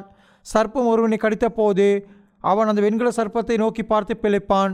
இஸ்ரவேலர்கள் எகிப்திலிருந்து வெளியே வந்து கானான் தேசத்துக்கு போகும் வழியில் வனாந்திரத்தின் வழியாய் நடந்து கொண்டிருந்தார்கள். அவர்கள் சாப்பிட நிறைய இல்லை, பயணம் கடினமாக இருந்தது. அதனால் இஸ்ரவேலர்கள் மோசேயினிடமும் கடவுளிடம் முறையிட்டு, எங்களை கொல்ல பார்க்கிறீர்களா என்று கேட்டார்கள். அதனால் கடவுள் கொள்ளிவாய் சர்ப்பங்களை அனுப்பினார். அந்த பாம்புகள் புதர்களை விட்டு வெளியே வந்து மக்களை கடித்து கொண்டிருந்தனர். சிலர் இறந்து கொண்டிருந்தனர். அதனால் இஸ்ரவேலர் தாங்கள் செய்த தவறு என்பதை உணர்ந்து மனம் திரும்பினார்கள். அவர்கள் மோசேயிடம் வந்து தாங்கள் செய்த பாவம் கூறி பாம்புகளை அகற்றும்படி கடவுளிடம் பிரார்த்தனை செய்யும்படி கேட்டார்கள். எனவே கடவுள் மோசேயிடம் ஒரு வெண்கல பாம்பை உருவாக்கி அது ஒரு கம்பத்தில் தூக்கி வைக்க சொன்னார். இங்கு கம்பம் அமைக்கப்பட்டுள்ளது. மோசே ஒரு வெண்கல பாம்பை உருவாக்கி அதை உயர்த்தினான். கடிப்பட்ட எவரும் இந்த சர்ப்பத்தை நிமிர்ந்து பார்த்தால் உயிர் வாழ்வார்கள் என்று கடவுள் அகறியதாக மோசே மக்களிடம் கூறினார். அவர் இறக்க மாட்டார், ஆனால் வாழ்ந்தார். இதோ ஒரு நபர், அவர் இங்கே தரையில் வீழ்கிறார். அவர் இங்கே கடிக்கப்பட்டார். அவர் சர்ப்பத்தை பார்க்கிறார், அதனால் அவர் குணமடைந்தார். ஆனால் இங்கே இன்னொருவர்,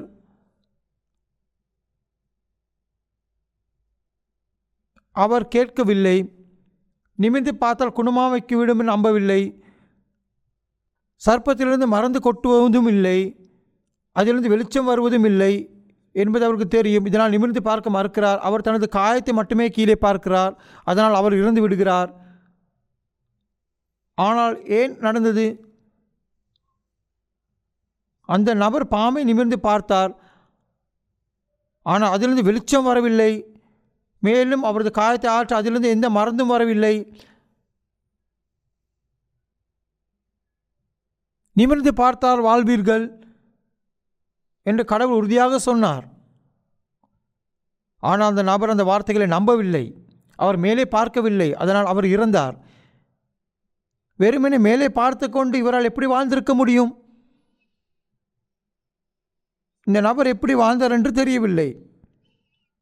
அவர் எப்படி குணமடைந்தார், எப்படி வாழ்ந்தார் என்பது அவருக்கு தெரியாது.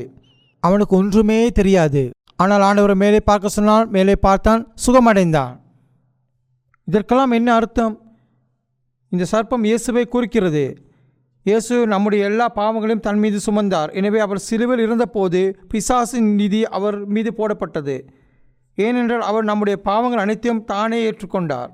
அதனால் நாம் சிலுவை நோக்கி பார்த்தால் நாம் வாழ்கிறோம். எனவே நீங்கள் எவ்வாறு குணமடைவீர்கள் என்பதை கண்டுபிடிக்க முயற்சி செய்ய வேண்டிய அவசியமில்லை. நீங்கள் வேதாமத்தை படித்து நீங்கள் என்ன நினைக்கிறீர்கள் என்று என்னால் பார்க்க முடிகிறது. இயேசுவை நிமிர்ந்து பார்ப்பது பற்றி நீங்கள் சிந்திக்க வேண்டும்.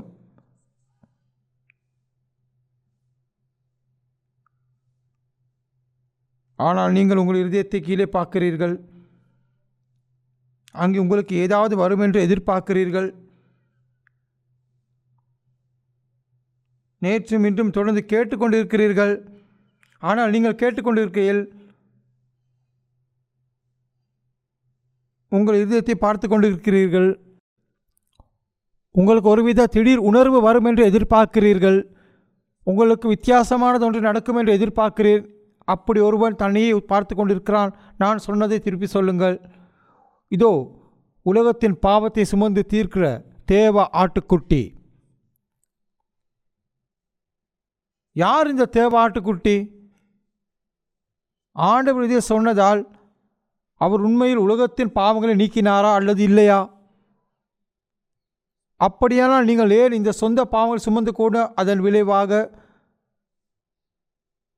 துன்பப்பட முயற்சிக்கிறீர்கள்? மீண்டும் எனக்கு பின் சொல்லவும். தம்முடைய சொந்த இரத்தத்தினாலும் ஒரே தரம் மகா பரிசுத்த ஸ்தலத்தில் பிரவேசித்து நித்திய மீட்பை உண்டு பண்ணினார்.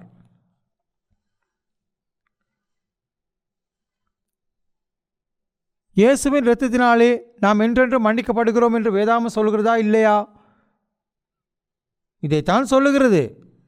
கடவுள் இப்படி சொன்னதால் நாம் மன்னிக்கப்பட்டோம். ஆண்டவர் இதை சொன்னார். ஆனால் நீங்கள் மன்னிக்கப்படவில்லை என்று நினைக்கிறீர்களா? தயவு செய்து எனக்கு பிறகு சொல்லவும். நம்முடைய மீறுதல்கள் நிமித்தம் அவர் காயப்பட்டு, நம்முடைய அக்கிரமங்களின் நிமித்தம் அவர் நொறுக்கப்பட்டார். மீண்டும் ஒரு முறை சொல்லவும்.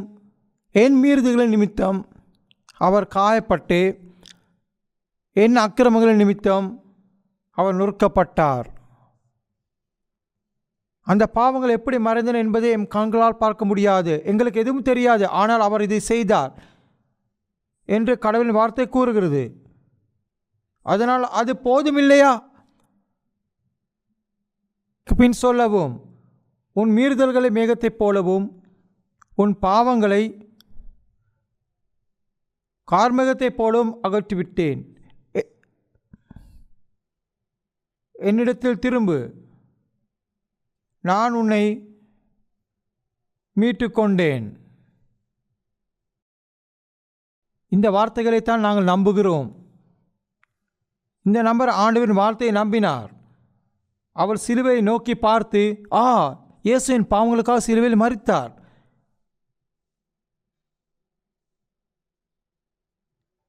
என்று நினைக்கிறார். அதுவே முடிவு. ஆங்கிலத்திலே முடிவு, அதுதான் முடிவு, அதுதான் முடிவு.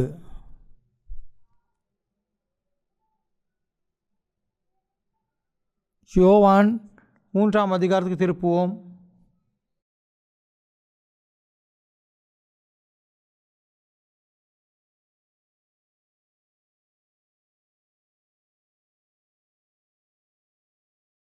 யோவான் 3ஆம் அதிகாரம் 16ஆம் வசனத்திலிருந்து வாசிக்கிறேன்.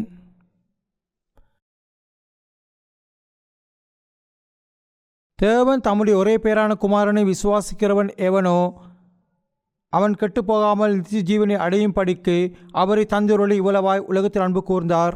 தேவன் தம்முடைய குமாரனை உலகத்தை நியாயத்திற்கும்படியாக அனுப்பவில்லை, உலகத்தை மீட்பதற்காகவே அனுப்பினார்.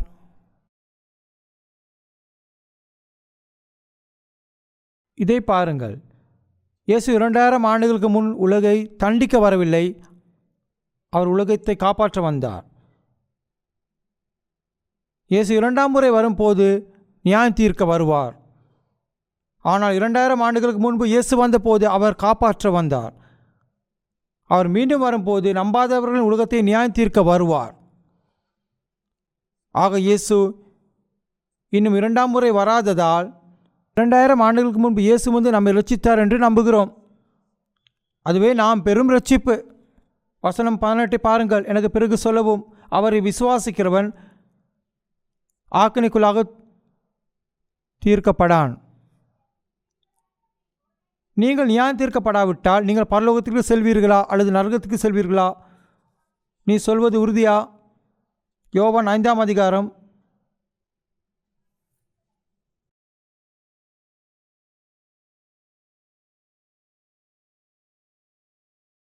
24ஆம் வசனம். யோவான் 5ஆம் அதிகாரம் 24ஆம் வசனம். என் வசனத்தை கேட்டு என்னை அனுப்பினவரை விசுவாசிக்கிறவனுக்கு நித்திய ஜீவன் உண்டு. அவன் ஆக்கினை தீர்ப்புக்குட்படாமல் மரணத்தை விட்டு நீங்கி ஜீவனுக்குட்பட்டிருக்கிறான் என்று மெய்யாகவே மெய்யாகவே உங்களுக்கு சொல்கிறேன். இதை பாருங்கள். மெய்யாகவே மெய்யாகவே என்று இயேசு சொன்னபோது அவர் மிக முக்கியமானது ஒன்றை சொன்னார் என்று அர்த்தம்.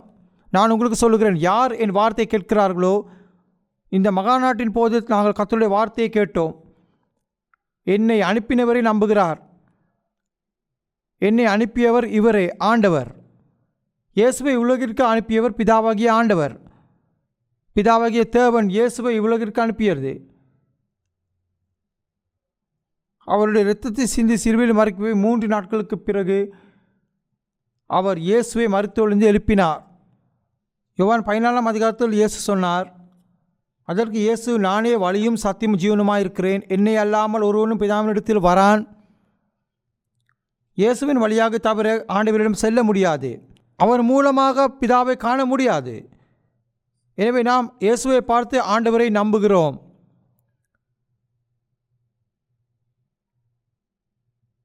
நாம் இயேசுவை பார்க்கும்போது ஆண்டவர் எப்படிப்பட்டவர் என்பதை நாம் உணர்கிறோம்.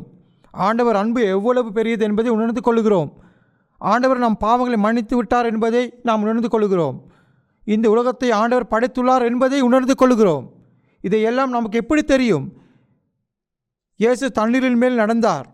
அவர் இருந்தவர்களை மீண்டும் உயிர்ப்பித்தார். ஒரு சில வார்த்தைகளால் நோயாளிகளை குணப்படுத்தினார். அவர் ஒரு சில வார்த்தைகளால் அலைகளையும் காற்றையும் அமைதிப்படுத்தினார். எனவே இதை பார்க்கும் போது அவர் இந்த உலகத்தை படைத்த ஆண்டவர் என்பதை, அவர் ஆண்டவரின் மகன் என்பதையும் நாம் காணலாம். நாம் இயேசுவை பார்க்கும் போது ஆண்டவர் இந்த உலகத்தை படைத்தார் என்பதை காணலாம். இயேசுவின் மூலம் நாம் உண்மையான ஆண்டவரை அணிந்து கொள்ள முடியும். இங்கே சொல்கிறது என்னவென்றால், ஆகவே என் வார்த்தைகளை கேட்டு என்னை அனுப்பியவர் விசுவாசிக்கிறவன் என்று இங்கே கூறுகிறது. உண்மையாக நம்புபவர், இங்கே பாருங்கள், இயேசுவை நோக்குகிறவர்கள் நித்திய ஜீவனை பெற வேண்டும் என்பதே பிதாவாக தேவனுடைய சித்தம் என்பதை நேற்று அறிந்தோம்.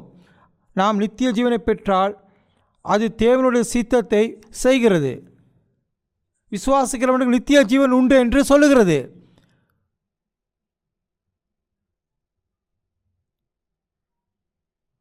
அதைத்தான் சொல்லுகிறது இல்லையா? இது மிகவும் முக்கியமான செய்தி. இது நாம் உண்மையிலே மகிழ்ச்சி அடைய வேண்டிய விடயம். இது போன்ற வரவேற்பு மற்றும் மகிழ்ச்சியான செய்திகளை வேறு எங்கும் நாம் கேட்க முடியும். விசுவாசிக்கிறவர்கள் நித்திய ஜீவனை பெற்றிருக்கிறார்கள். அப்படியானால் எனக்கு நித்திய ஜீவன் உண்டு, இதுதான் அர்த்தம் இல்லையா? ஏனென்றால் நான் நம்புகிறேன். ஏனென்றால் என் பாவங்கள் மன்னிக்கப்பட்டதாக நம்புகிறேன். ஏனென்றால் இயேசு மரித்தொழுது உயிர்த்தெழுந்தார், இப்பொழுது கடவுளின் வலது பார்சத்தில் இருக்கிறார் என்று நம்புகிறேன். என்னை அனுப்பியவரை நம்புகிற எவருக்கும் நித்திய ஜீவன் உண்டு, அவர் நியாயம் தீர்க்கப்பட மாட்டார். மீண்டும் சொல்லவும், ஆக்கினைக்கு தீர்ப்புக்குட்படாமல் மரணத்தை விட்டு நீங்கி ஜீவனுக்குட்பட்டு இருக்கிறான் என்று சொல்லுகிறேன். ஆகையால் உங்கள் பெயர் ஜீவ புஸ்தகத்தில் எழுதப்பட்டுள்ளது. நீங்கள் மரணத்திலிருந்து ஜீவனை கடந்து விட்டதால் உங்கள் பெயர் ஜீவ புஸ்தகத்தில் எழுதப்பட்டுள்ளது. இது உண்மைத்தானே? யோவான் 17ஆம் அதிகாரத்துக்கு திருப்புவோம்.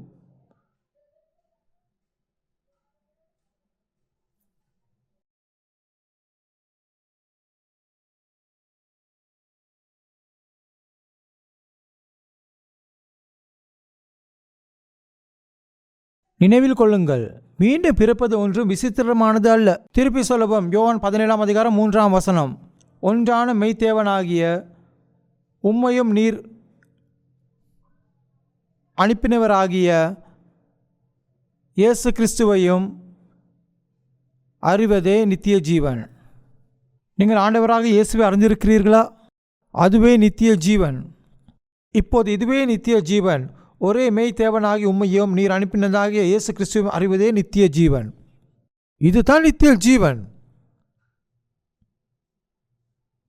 இப்போது எபேசியர் 2ஆம் அதிகாரம்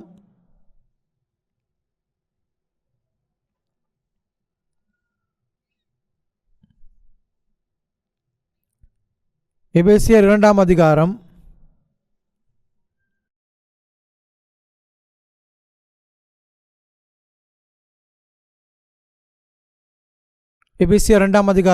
வசனம்.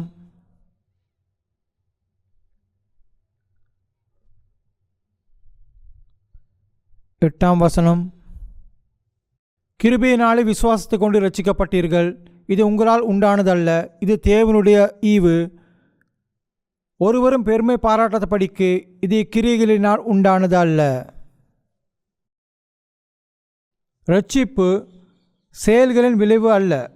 நல்ல செயல்களை செய்வதன் மூலம் உங்களை காப்பாற்ற முடியாது. இரட்சிப்பு ஒரு பரிசு. இது ஒரு பரிசு. நீங்கள் ஒரு பரிசுக்கு பணம் செலுத்த வேண்டுமா அல்லது இலவசமா? நீங்கள் அதை செலுத்தினால் அது பரிசு அல்ல. ஒரு பரிசு இலவசமாக பெறப்படுகிறது. இரட்சிப்பு ஒரு வரம் என்பதால் அது இலவசமாக பெறப்படுகிறது. எனக்கு பின் சொல்லுங்கள், கிருபையினால விசுவாசத்தை கொண்டு இரட்சிக்கப்பட்டீர்கள். அப்படியானால் பரிசு பெறுவது என்றால் என்ன? நீங்கள் யாருக்காவது ஒரு கட்டுரையை பரிசாக கொடுத்தால் அதை கை நீட்டி எடுத்து செல்கின்றனர். இரட்சிப்பு என்பது ஒரு உடல் பொருள் அல்ல. இரட்சிப்பு என்பது ஒரு பௌதிக பொருளும் அல்ல. இரட்சிப்பை பெறுவது என்றால் என்ன? இது ஒரு நம்பிக்கை. விசுவாசிப்பது இரட்சிப்பை பெறுவதாகும். விசுவாசிப்பது என்பது இரட்சிப்பை பெறுவதாகும். வேதத்தில் ஒரு வசனத்தை படிப்போம். ரோமர் அதிகாரம் 10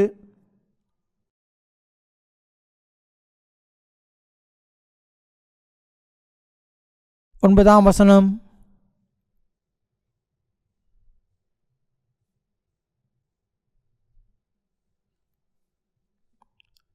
எனக்கு பின் சொல்லவும் என்னவென்றால், கர்த்தராகிய இயேசுவை நீ உன்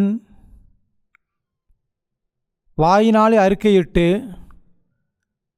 தேவன் அவரை மரித்தோரிலிருந்து எழுப்பினார் என்று உன் இருதயத்திலே விசுவாசித்தால் இரட்சிக்கப்படுவாய். நீதி உண்டாக இருதயத்திலே விசுவாசிக்கப்படும், இரட்சிப்பு உண்டாக வாயினாலே அறிக்கை பண்ணப்படும். இது விசித்திரமானது இல்லையா? முதலில் இதை பற்றி கவனமாக சிந்தியுங்கள். ஆண்டவர் அவரை மரித்தோரிலிருந்து எழுப்பினார் என்று கூறுகிறது. அதை உங்கள் இருதயத்தில் நம்புகிறீர்களா? ஒருவேளை நீங்கள் யோசித்து கொண்டிருக்கலாம், இறந்தவர் எப்படி மரித்தோரிலிருந்து எழும்புவார் என்று. கடவுள் வானத்தையும் பூமியை படைத்தார் என்று நீங்கள் நம்பலாம். ஆனால் அவர் 3 நாட்களுக்கு பிறகு இயேசுவை மரித்தோரிலிருந்து எழுப்பினார் என்று உங்களால் நம்ப முடியாது. அதுக்கு நான் ஒன்றும் செய்ய முடியாது, எனக்கு உதவ முடியாது. அது ஏன்? ஏனென்றால் இயேசு இப்போது மரித்திருந்தால் அவரால் உங்கள் இரட்சகராக இருக்க முடியாது. அவர் இருந்தும் உங்கள் பாவத்தை புதித்து விட்டார். ஆனால் அவர் மரித்தொழிந்து உயிர்த்தெழவில்லை என்றால் அவர் உங்கள் இரட்சகராக இருக்க முடியாது. அவர் உங்கள் புதிய வாழ்க்கையாக இருக்க முடியாது. எனவே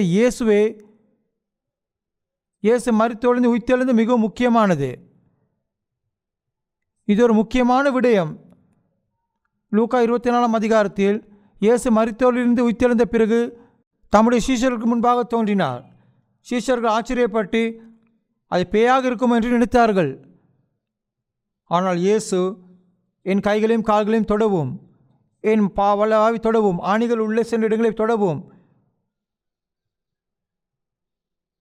இப்படி சொல்லும் போது பேய்க்கு சதையும் எலும்பும் இல்லை என்றார். என்னிடம் மாம்சம் எலும்பும் இருப்பதை உன்னால் தொட்டு பார்க்க முடியவில்லையா? உயிர்த்தெழுந்த அவர் உடலில் சதையும் எலும்புகளும் இருந்தன. ஆனால் சீடர்கள் இதையும் நம்ப முடியாமல் போனதால், உங்களிடம் சாப்பிட ஏதாவது இருக்கிறதா என்றார். எனவே அவருக்கு சில பொரித்த மீன்களை கொண்டு வந்து கொடுத்தனர். அவர் அதை எடுத்து அவர்கள் முன்னில் சாப்பிட்டார். எனவே அவர் மரித்தோரிலிருந்து உயிர்த்தெழுந்தார் என்பதை மிக உறுதியாக அவர்களுக்கு நிரூபித்தார். பின்னர் ஒலிவ மலையிலிருந்து பரலோகத்திற்கு ஏறினார். இயேசு உயிருடன் இருப்பதால் அவர் நம்மை இரட்சித்த இரட்சகர், அவர் நம் வாழ்வின் மீட்பர். ஆனால் இங்கே என்ன கூறுகிறது?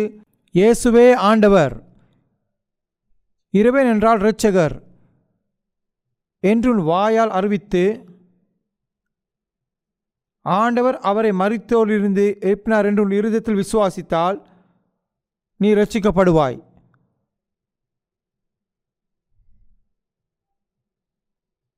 எனக்கு பின் சொல்லுவோம். ஏனென்றால் உங்கள் இருதயத்தினால் நீங்கள் விசுவாசிக்கிறீர்கள், நீதிமான்களாக்கப்படுகிறீர்கள். உங்கள் வாயினால் உங்கள் விசுவாசத்தை அறிக்கையிட்டு இரட்சிக்கப்படுகிறீர்கள். என்றால் கர்த்தர் எனக்காக மரித்தார்.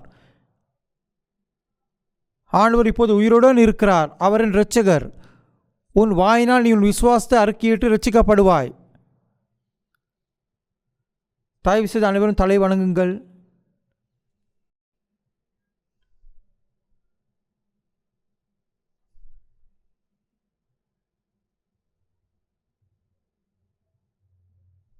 இந்த மகநாட்டில் பங்கேற்று கடவுளை வார்த்தையை கேட்டதால் உங்கள் இதயத்தில் உள்ள பாவங்கள் நீங்கள் உண்மையிலே மன்னிப்பை பெற்று இயேசுவை உங்கள் வாழ்க்கையின் ஆண்டவர் என்று நீங்கள் நம்பினால், நீங்கள் இதை உங்கள் இருதயத்தில் உறுதியாக நம்பினால், நீங்கள் நியாயம் தீர்க்கப்பட்டு மன்னிக்கப்பட்டீர்கள், நீங்கள் இரட்சிக்கப்பட்டீர்கள் என்று கடவுள் உங்கள் பாவங்களை முழுவதுமாக மூடி உங்கள் பாவங்களை துடைத்து விட்டார் என்றும் உங்கள் வாயால் எந்த தயக்கமும் இல்லாமல் அறிக்கையிட முடியுமானால், நீங்கள் உறுதியாக நம்பினால்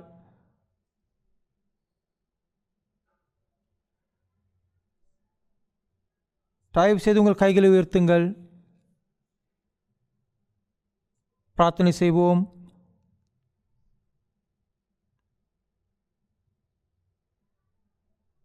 பரிசுத்த ஆண்டவரே, நாங்கள் உமக்கு நன்றி கூறுகிறோம். இந்த நேரத்தில் நீங்கள் எங்கள் பாவங்களை மன்னித்தீர்கள் என்று ஒப்புக்கொள்கிறோம். மேலும் எங்கள் பாவங்களுக்காக உங்கள் இரத்தத்தை சிந்தினீர். இதை நாங்கள் நம்புகிறோம் என்று ஒப்புக்கொள்ள பல சாட்சிகள் முன் இப்பொழுது நிற்கிறோம். காணாமற் போன ஒரு ஆட்டை குறித்து இப்போது நீங்கள் மிகவும் சந்தோஷப்படுகிறீர். மாறாக 99க்கு மேல் இழக்கவில்லை. பிதாவாகிய தேவனே, கெட்ட குமாரன் மகனை திரும்ப பெற்று கட்டிப்பிடித்து முத்தமிட்டு தந்தை, நீங்கள் இதை நினைக்கும் போது நாங்கள் உங்களுக்குள் உண்மையிலே நன்றி கூறுகிறோம். இந்த ஆச்சரியமான உண்மை, இந்த அற்புதமான உண்மை, இந்த நம்ப முடியாத வேலையை நாம் அறியாமல் நம் வாழ்நாள் முழுவதும் இந்த அறியாமல் வாழ்ந்திருந்தால் அதை தவிர்க்க முடியாமல் நரகத்திற்கு விதிக்கப்பட்டிருப்போம்.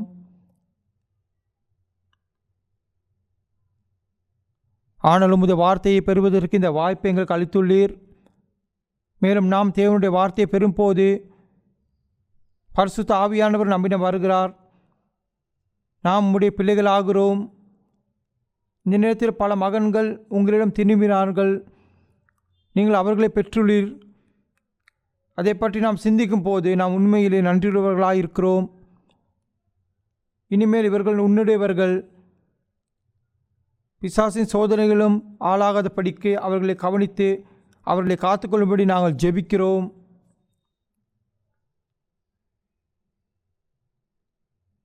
ஆண்டவரே, இனிமேல் அவர்கள் உமது வார்த்தையின்படி வாழ தங்கள் வாழ்க்கையை வழிநடத்தும்படி ஜெபிக்கிறோம். ஆண்டவரே, இனிமேல் அவர்கள் உமது வார்த்தையின்படி வாழ தங்கால் அவர்களை வழிநடத்தும்படி ஜெபிக்கிறோம்.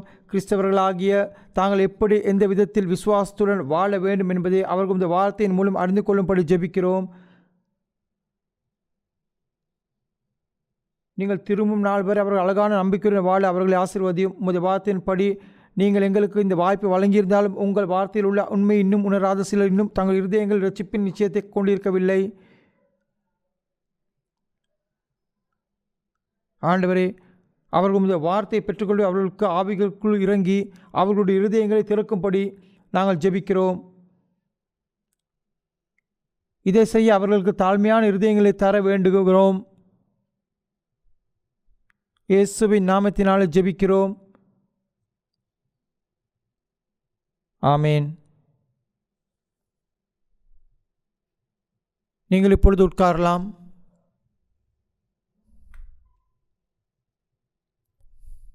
இன்னும் முடிக்கவில்லை. இதுவரை அனைத்து விரிவுரைகளையும் கேட்டவர்கள், ஆனால் இன்னும் அவர்கள் இருதயத்தில் உள்ள பிரச்சனை தீர்க்காதவர்கள் இங்கு இருந்தால் நீங்கள் செய்யக்கூடிய பல விடயங்கள் உள்ளன. நீங்கள் செய்யக்கூடியதொன்று ஆலோசனை பெறுவது மற்றும் ஒருவருடன் ஒருவர் பேசுவது. நீங்கள் செய்யக்கூடிய மற்றொரு விடயம் சுவிசேஷ மகாநாடுகளில் ஒன்றில் கலந்து கொள்வது. இந்த மகாநாடுகள் உணவு மற்றும் அறை தங்குமிடம் வழங்கப்படுகிறது. மேலும் நீங்கள் வார்த்தையை கேட்பதில் கவனம் செலுத்தலாம். இவ்வுலகில் தங்கள் இருதயங்கள் சிக்கிக்கொண்டதால் சிரமப்பட்ட பலர் இத்தகைய மகாநாடுகளின் மூலம் இரட்சிப்பை பெற முடிகிறது. நீங்கள் அவற்றில் கலந்து கொள்வது நல்லது. எங்களுக்கு இப்பொழுது அதிக நேரம் இல்லை. ஆனால் ஞானஸ்தானம் பெறுவது ஏன் அவசியம் என்பதை, இரட்சிப்புக்கு பிறகு உங்கள் வாழ்க்கை எப்படி வாழ வேண்டும் என்பதை பற்றி சுருக்கமாக பேச விரும்புகிறேன்.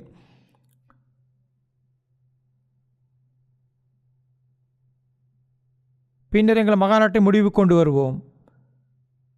நாம் தெரிந்து கொள்ள வேண்டிய ஒரு விடயம் என்னவென்றால், விசுவாச வாழ்க்கை என்று வரும்போது சிலர் ரட்சிக்கப்படுவன் அதன் முடிவு என்று நினைக்கிறார்கள்.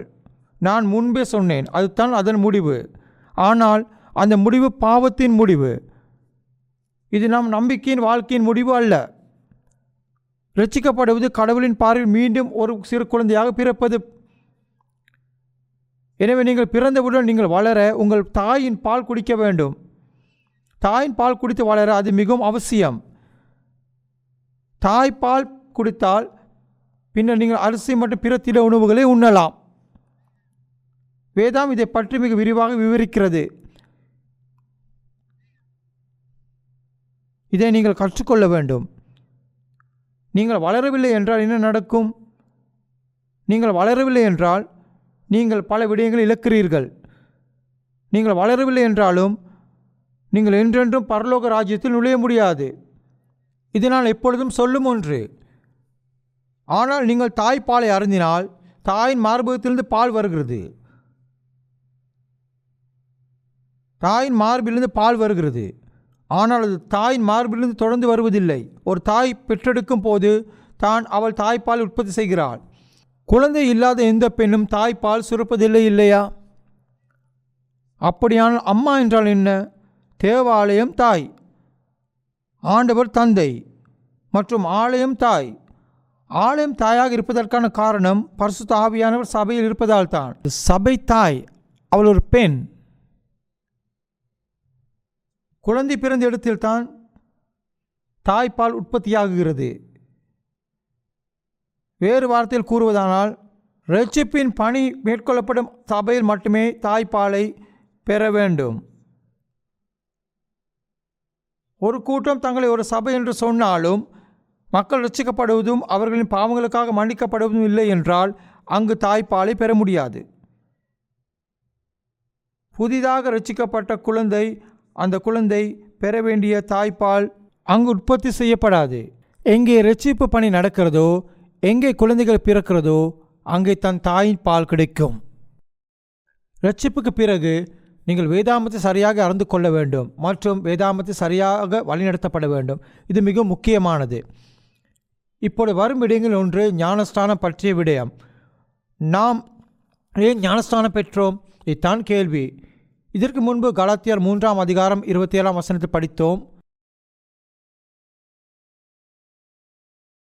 ஏனெனில் உங்களில் கிறிஸ்துவுக்குள்ளாக ஞானஸ்தானம் பெற்றவர்கள் எத்தனை பேரோ அத்தனை பேரும் கிறிஸ்துவை தரித்து கொண்டீர்களே. இதைத்தான் சொல்லுகிறது. இரட்சிக்கப்பட்ட மக்கள் தங்கள் விசுவாச வாழ்க்கையை நடத்தும் போது ஆரம்பமே ஞானஸ்நானம் ஆகும். நீங்கள் ஞானஸ்நானம் பெற வேண்டும். பின்னர் உங்கள் விசுவாச வாழ்க்கையை தைரியத்துடன் நடத்தலாம். நீங்கள் ஞானஸ்நானம் பெறவில்லை என்றால் உங்கள் விசுவாச வாழ்க்கையில் அவ்வளவு தைரியமாக இருக்க முடியாது. இதை நீங்கள் தாங்கிக் கொள்ள வேண்டும். ஞானஸ்தானம் சரியானது என்பதால் இயேசுவே ஞானஸ்தானம் பெற்றார். மத்தேயு 3 அதிகாரம்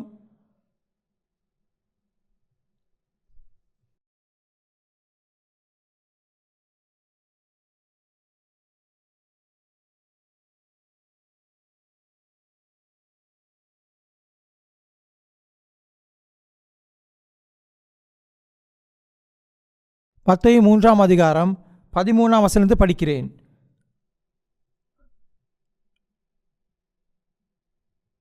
அப்பொழுது யோவானால் ஞானஸ்தானம் பெறுவதற்கு இயேசு கலிலேயா விட்டு யோர்தானுக்கு அருகே அவனிடத்தில் வந்தார். யோவான் அவருக்கு தடை செய்து, நான் உம்மாலும் ஞானஸ்தானம் பெற வேண்டியதாயிருக்க நீர் என்னிடத்தில் வரலாமா என்றான். இயேசு அவனுக்கு பிரதியுத்தரமாக, இப்பொழுது இடங்கொடு, இப்படி எல்லா நீதியையும் நிறைவேற்றுவது நமக்கு ஏற்றதாக இருக்கிறது என்றார். அப்பொழுது அவருக்கு இடம் கொடுத்தான். இயேசு ஞானஸ்தானம் பெற்ற ஜலத்திலிருந்து கரையேறின இதோ வானம் அவருக்கு திறக்கப்பட்டது. தேவ ஆவி புறாவை போல் இறங்கி அவர் மேல் வருகிறதை கண்டார். அன்றியும்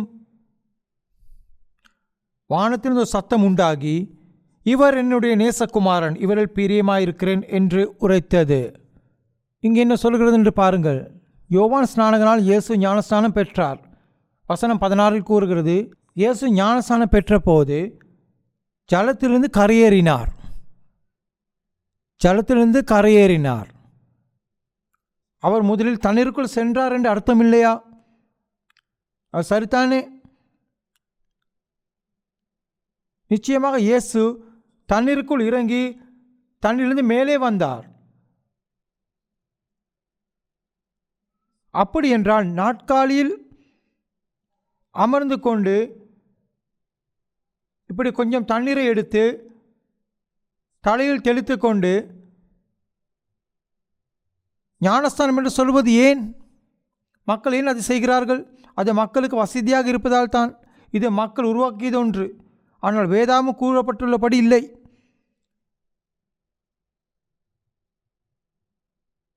எனவே இதை இப்படி யோசிப்போம். இயேசு நமக்கு ஒரு முன்மாதிரி, எல்லாவற்றிலும் அவர் ஒரு தரமானவர். இயேசு ஞானஸ்தானம் பெற்றார் என்றால் இந்த ஞானஸ்தானம் நமக்கு ஒரு முன்மாதிரி. அது சரிதானே? இயேசு பெற்ற அதே ஞானஸ்தானத்தை நாமும் பெறுவது எவ்வளவு பெருமைக்குரியது. இதை சிந்தித்து பார்த்தால் இயேசு ஞானஸ்தானம் பெற்றதை போல இரட்சிக்கப்பட்ட உங்களால் போன்ற ஒருவரும் ஞானஸ்தானம் பெறலாம். இது மிகவும் பெருமைக்குரியது மற்றும் எங்களுக்கு ஒரு பெரிய ஆசீர்வாதம். அப்படிப்பட்ட ஒன்றை பெறுவதற்கு நான் யார்? என்னை போன்ற ஒரு பாவி இயேசுவை போலவே ஞானஸ்தானம் பெற முடியும்.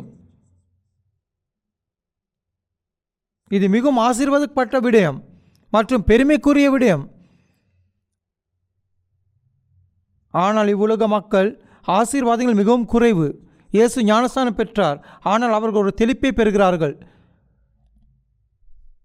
எனவே நாம் ரட்சிக்கப்பட்ட பிறகு, நான் ரட்சிக்கப்பட்டது இப்போது நான் தேவனுடைய வார்த்தையின்படி வாழ வேண்டும் என்று நினைத்தேன்.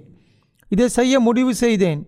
நான் ரட்சிக்கப்படுவதற்கு முன் நான் ஒரு போதகராக இருந்தேன். நான் ரட்சிக்கப்படுவதற்கு முன்பு நாம் ஞானஸ்தானம் பெற வேண்டும் என்று வேதாகம் சொன்னதை நான் இதயத்தில் அறிந்தேன். ஆனால் அந்த நேரத்தில் நான் ரட்சிக்கப்படாததால் அது மிக முக்கியமானதாக நான் நினைக்கவில்லை. ஆனால் நான் ஞானஸ்தானம் எடுத்தவுடனே நான் கர்த்தருடைய வார்த்தையின்படி வாழ வேண்டும் என்று என் மனதில் தீர்மானித்தேன். அதனால் ஞானஸ்தானம் பற்றிய விடயம் எனக்கு ஒரு பிரச்சனையாக மாறியது. இயேசு ஞானஸ்தானம் பெற்றார், நானும் ஞானஸ்தானம் பெற வேண்டாமா? இந்த பிரச்சனையால் என் இதயத்தில் நீண்ட நாட்களாக போராட்டம் இருந்தது. பிறகு ஒரு நாள் நான் ஆண்டவரால் கடுமையாக தண்டிக்கப்பட்டேன். மேலும் நான் பாதி நாள் அழுதேன். அதனால் நான் கடவுளுக்கு முன்பாக என் மனதை உறுதி செய்தேன். நான் ஆண்டவரிடம் சொன்னேன், நான் ஞானஸ்தானம் பெற்றால் நான் பிரெஸ்பிட்டரியன் சர்ச்சில் போதகராக நீக்கப்படுவேன். அப்படி நடந்தால் நான் பட்டினி கிடப்பேன். என்னிடம் எந்த சொத்தும் இல்லை. எனக்கு 8 பேர் கொண்ட குடும்பம் உள்ளது. எனக்கு 6 குழந்தைகள். அவர்கள் கல்வி தேவை உணவளிக்க வேண்டும். நான் வெளியேற்றப்பட்டால் நான் எளிதாக பட்டினியால் இருந்து விடுவேன். அப்படி இருந்தும் நான் மனதிற்குள் சொன்னேன், கடவுளே, நான் பட்டினியால் சாக தயாராக இருக்கிறேன். உமது வார்த்தையின்படி வாழ்வதால் நான் பட்டினியால் கிடக்கிறேன் என்றால் அப்படியே ஆகட்டும் என்றார். நான் இந்த தீர்மானத்தை செய்தேன், ஞானஸ்தானம் பெற்றேன். அது எனக்கு மிகவும் கடினமாக இருந்தது. நான் சுமக்க வேண்டிய சிலுவை அது. ஆனால் இப்போது அதை நினைக்கும் போது நான் மிகவும் நன்றியுள்ளவனாக இருக்கிறேன். அந்த நேரத்தில் நான் அதற்கு கீழ்ப்படியாமல் இருந்திருந்தால் என் விசுவாச வாழ்க்கை முடிவுக்கு வந்திருக்கும். என் நம்பிக்கை வாழ்க்கை முடிவுக்கு வந்திருக்கும். ஆரம்பத்தில் நான் அந்த பெரும் சிரமத்தை கடந்து வந்தேன். அதன் விளைவாக அது மிகவும் கடினமாக இருந்த போதிலும் என் நம்பிக்கையின் பாதையில் இப்போது வரை நடக்க முடிந்தது. அப்போது நான் செய்ததற்கு நான் ஒருபோதும் வருத்தப்படவில்லை. இது மிகவும் அதிர்ஷ்டமான விடயம் என்று நினைக்கிறேன். இயேசு பெற்ற ஞானஸ்தானத்தில் பங்கேற்பது ஒரு ஆசீர்வாதம். இது கீழ்ப்படிதலுக்கான வழி.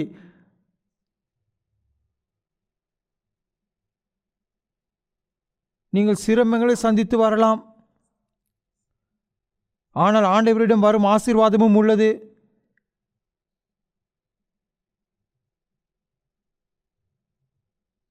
மத்தேயு 28 அதிகாரத்துக்கு திருப்புவோம்.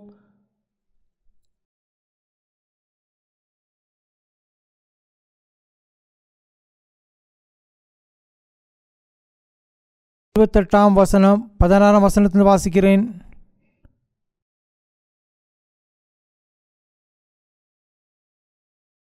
வசனம். 11 சீஷர்களும் கலிலேயாவிலே இயேசு தங்களுக்கு குறித்திருந்த மலைக்கு போனார்கள். அங்கே அவர்கள் அவரை கண்டு பணிந்து கொண்டார்கள். சிலரோ சந்தேகப்பட்டார்கள். அப்பொழுது இயேசு சமீபத்தில் வந்து அவர்களை நோக்கி, வானத்திலும் பூமியிலும் சகல அதிகாரம் எனக்கு கொடுக்கப்பட்டிருக்கிறது.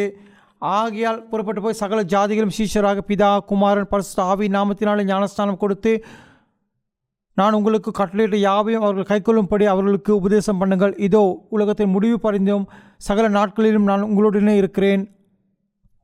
இங்கே என்ன சொல்லுகிறது என்று பாருங்கள். இயேசு மரித்தொழிந்து உயிர்த்தெழுந்த பிறகு அவர் பரலோகத்திலும் பூமியில் உள்ள அதிகாரத்தையும் ஆண்டவரிடம் பெற்றார்.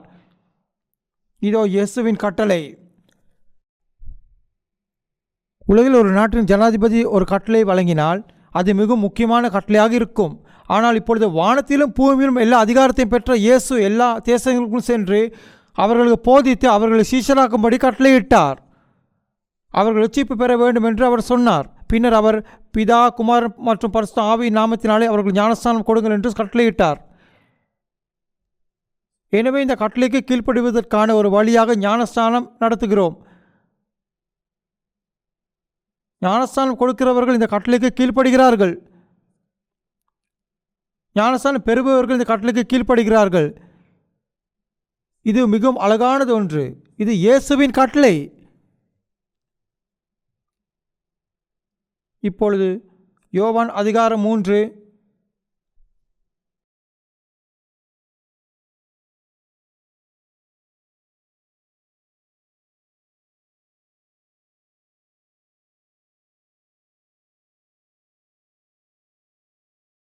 3ஆம் அதிகாரம் 22ஆம் வசனத்தை வாசிக்கிறேன்.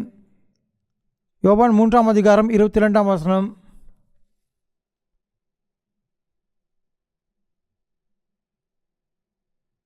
இவைகளுக்கு பின்பு இயேசுவும் அவருடைய சீஷரும் யூதேயா தேசத்திற்கு வந்தார்கள். அங்கே அவர் அவர்களோடு சஞ்சரித்து ஞானஸ்தானம் கொடுத்து வந்தார். சாலிம் ஊருக்கு சமீபமான ஆயினோன் என்னும் இடத்திலே தண்ணீர் மிகுந்தியாக இருந்தபடியினால் யோவானும் அங்கே ஞானஸ்தானம் கொடுத்து வந்தான். இதை பாருங்கள். தண்ணீர் அதிகம் உள்ள இடத்திற்கு சென்று ஞானஸ்தானம் கொடுத்தது ஏனென்றால் அவர்கள் தண்ணீரில் இறங்கி மீண்டும் மேலே வர வேண்டும். எனவே நீங்கள் யோர்தான் நதி ஞானஸ்தானம் பெறாவிட்டாலும் நீங்கள் கடலில் ஞானஸ்தானம் பெறலாம்.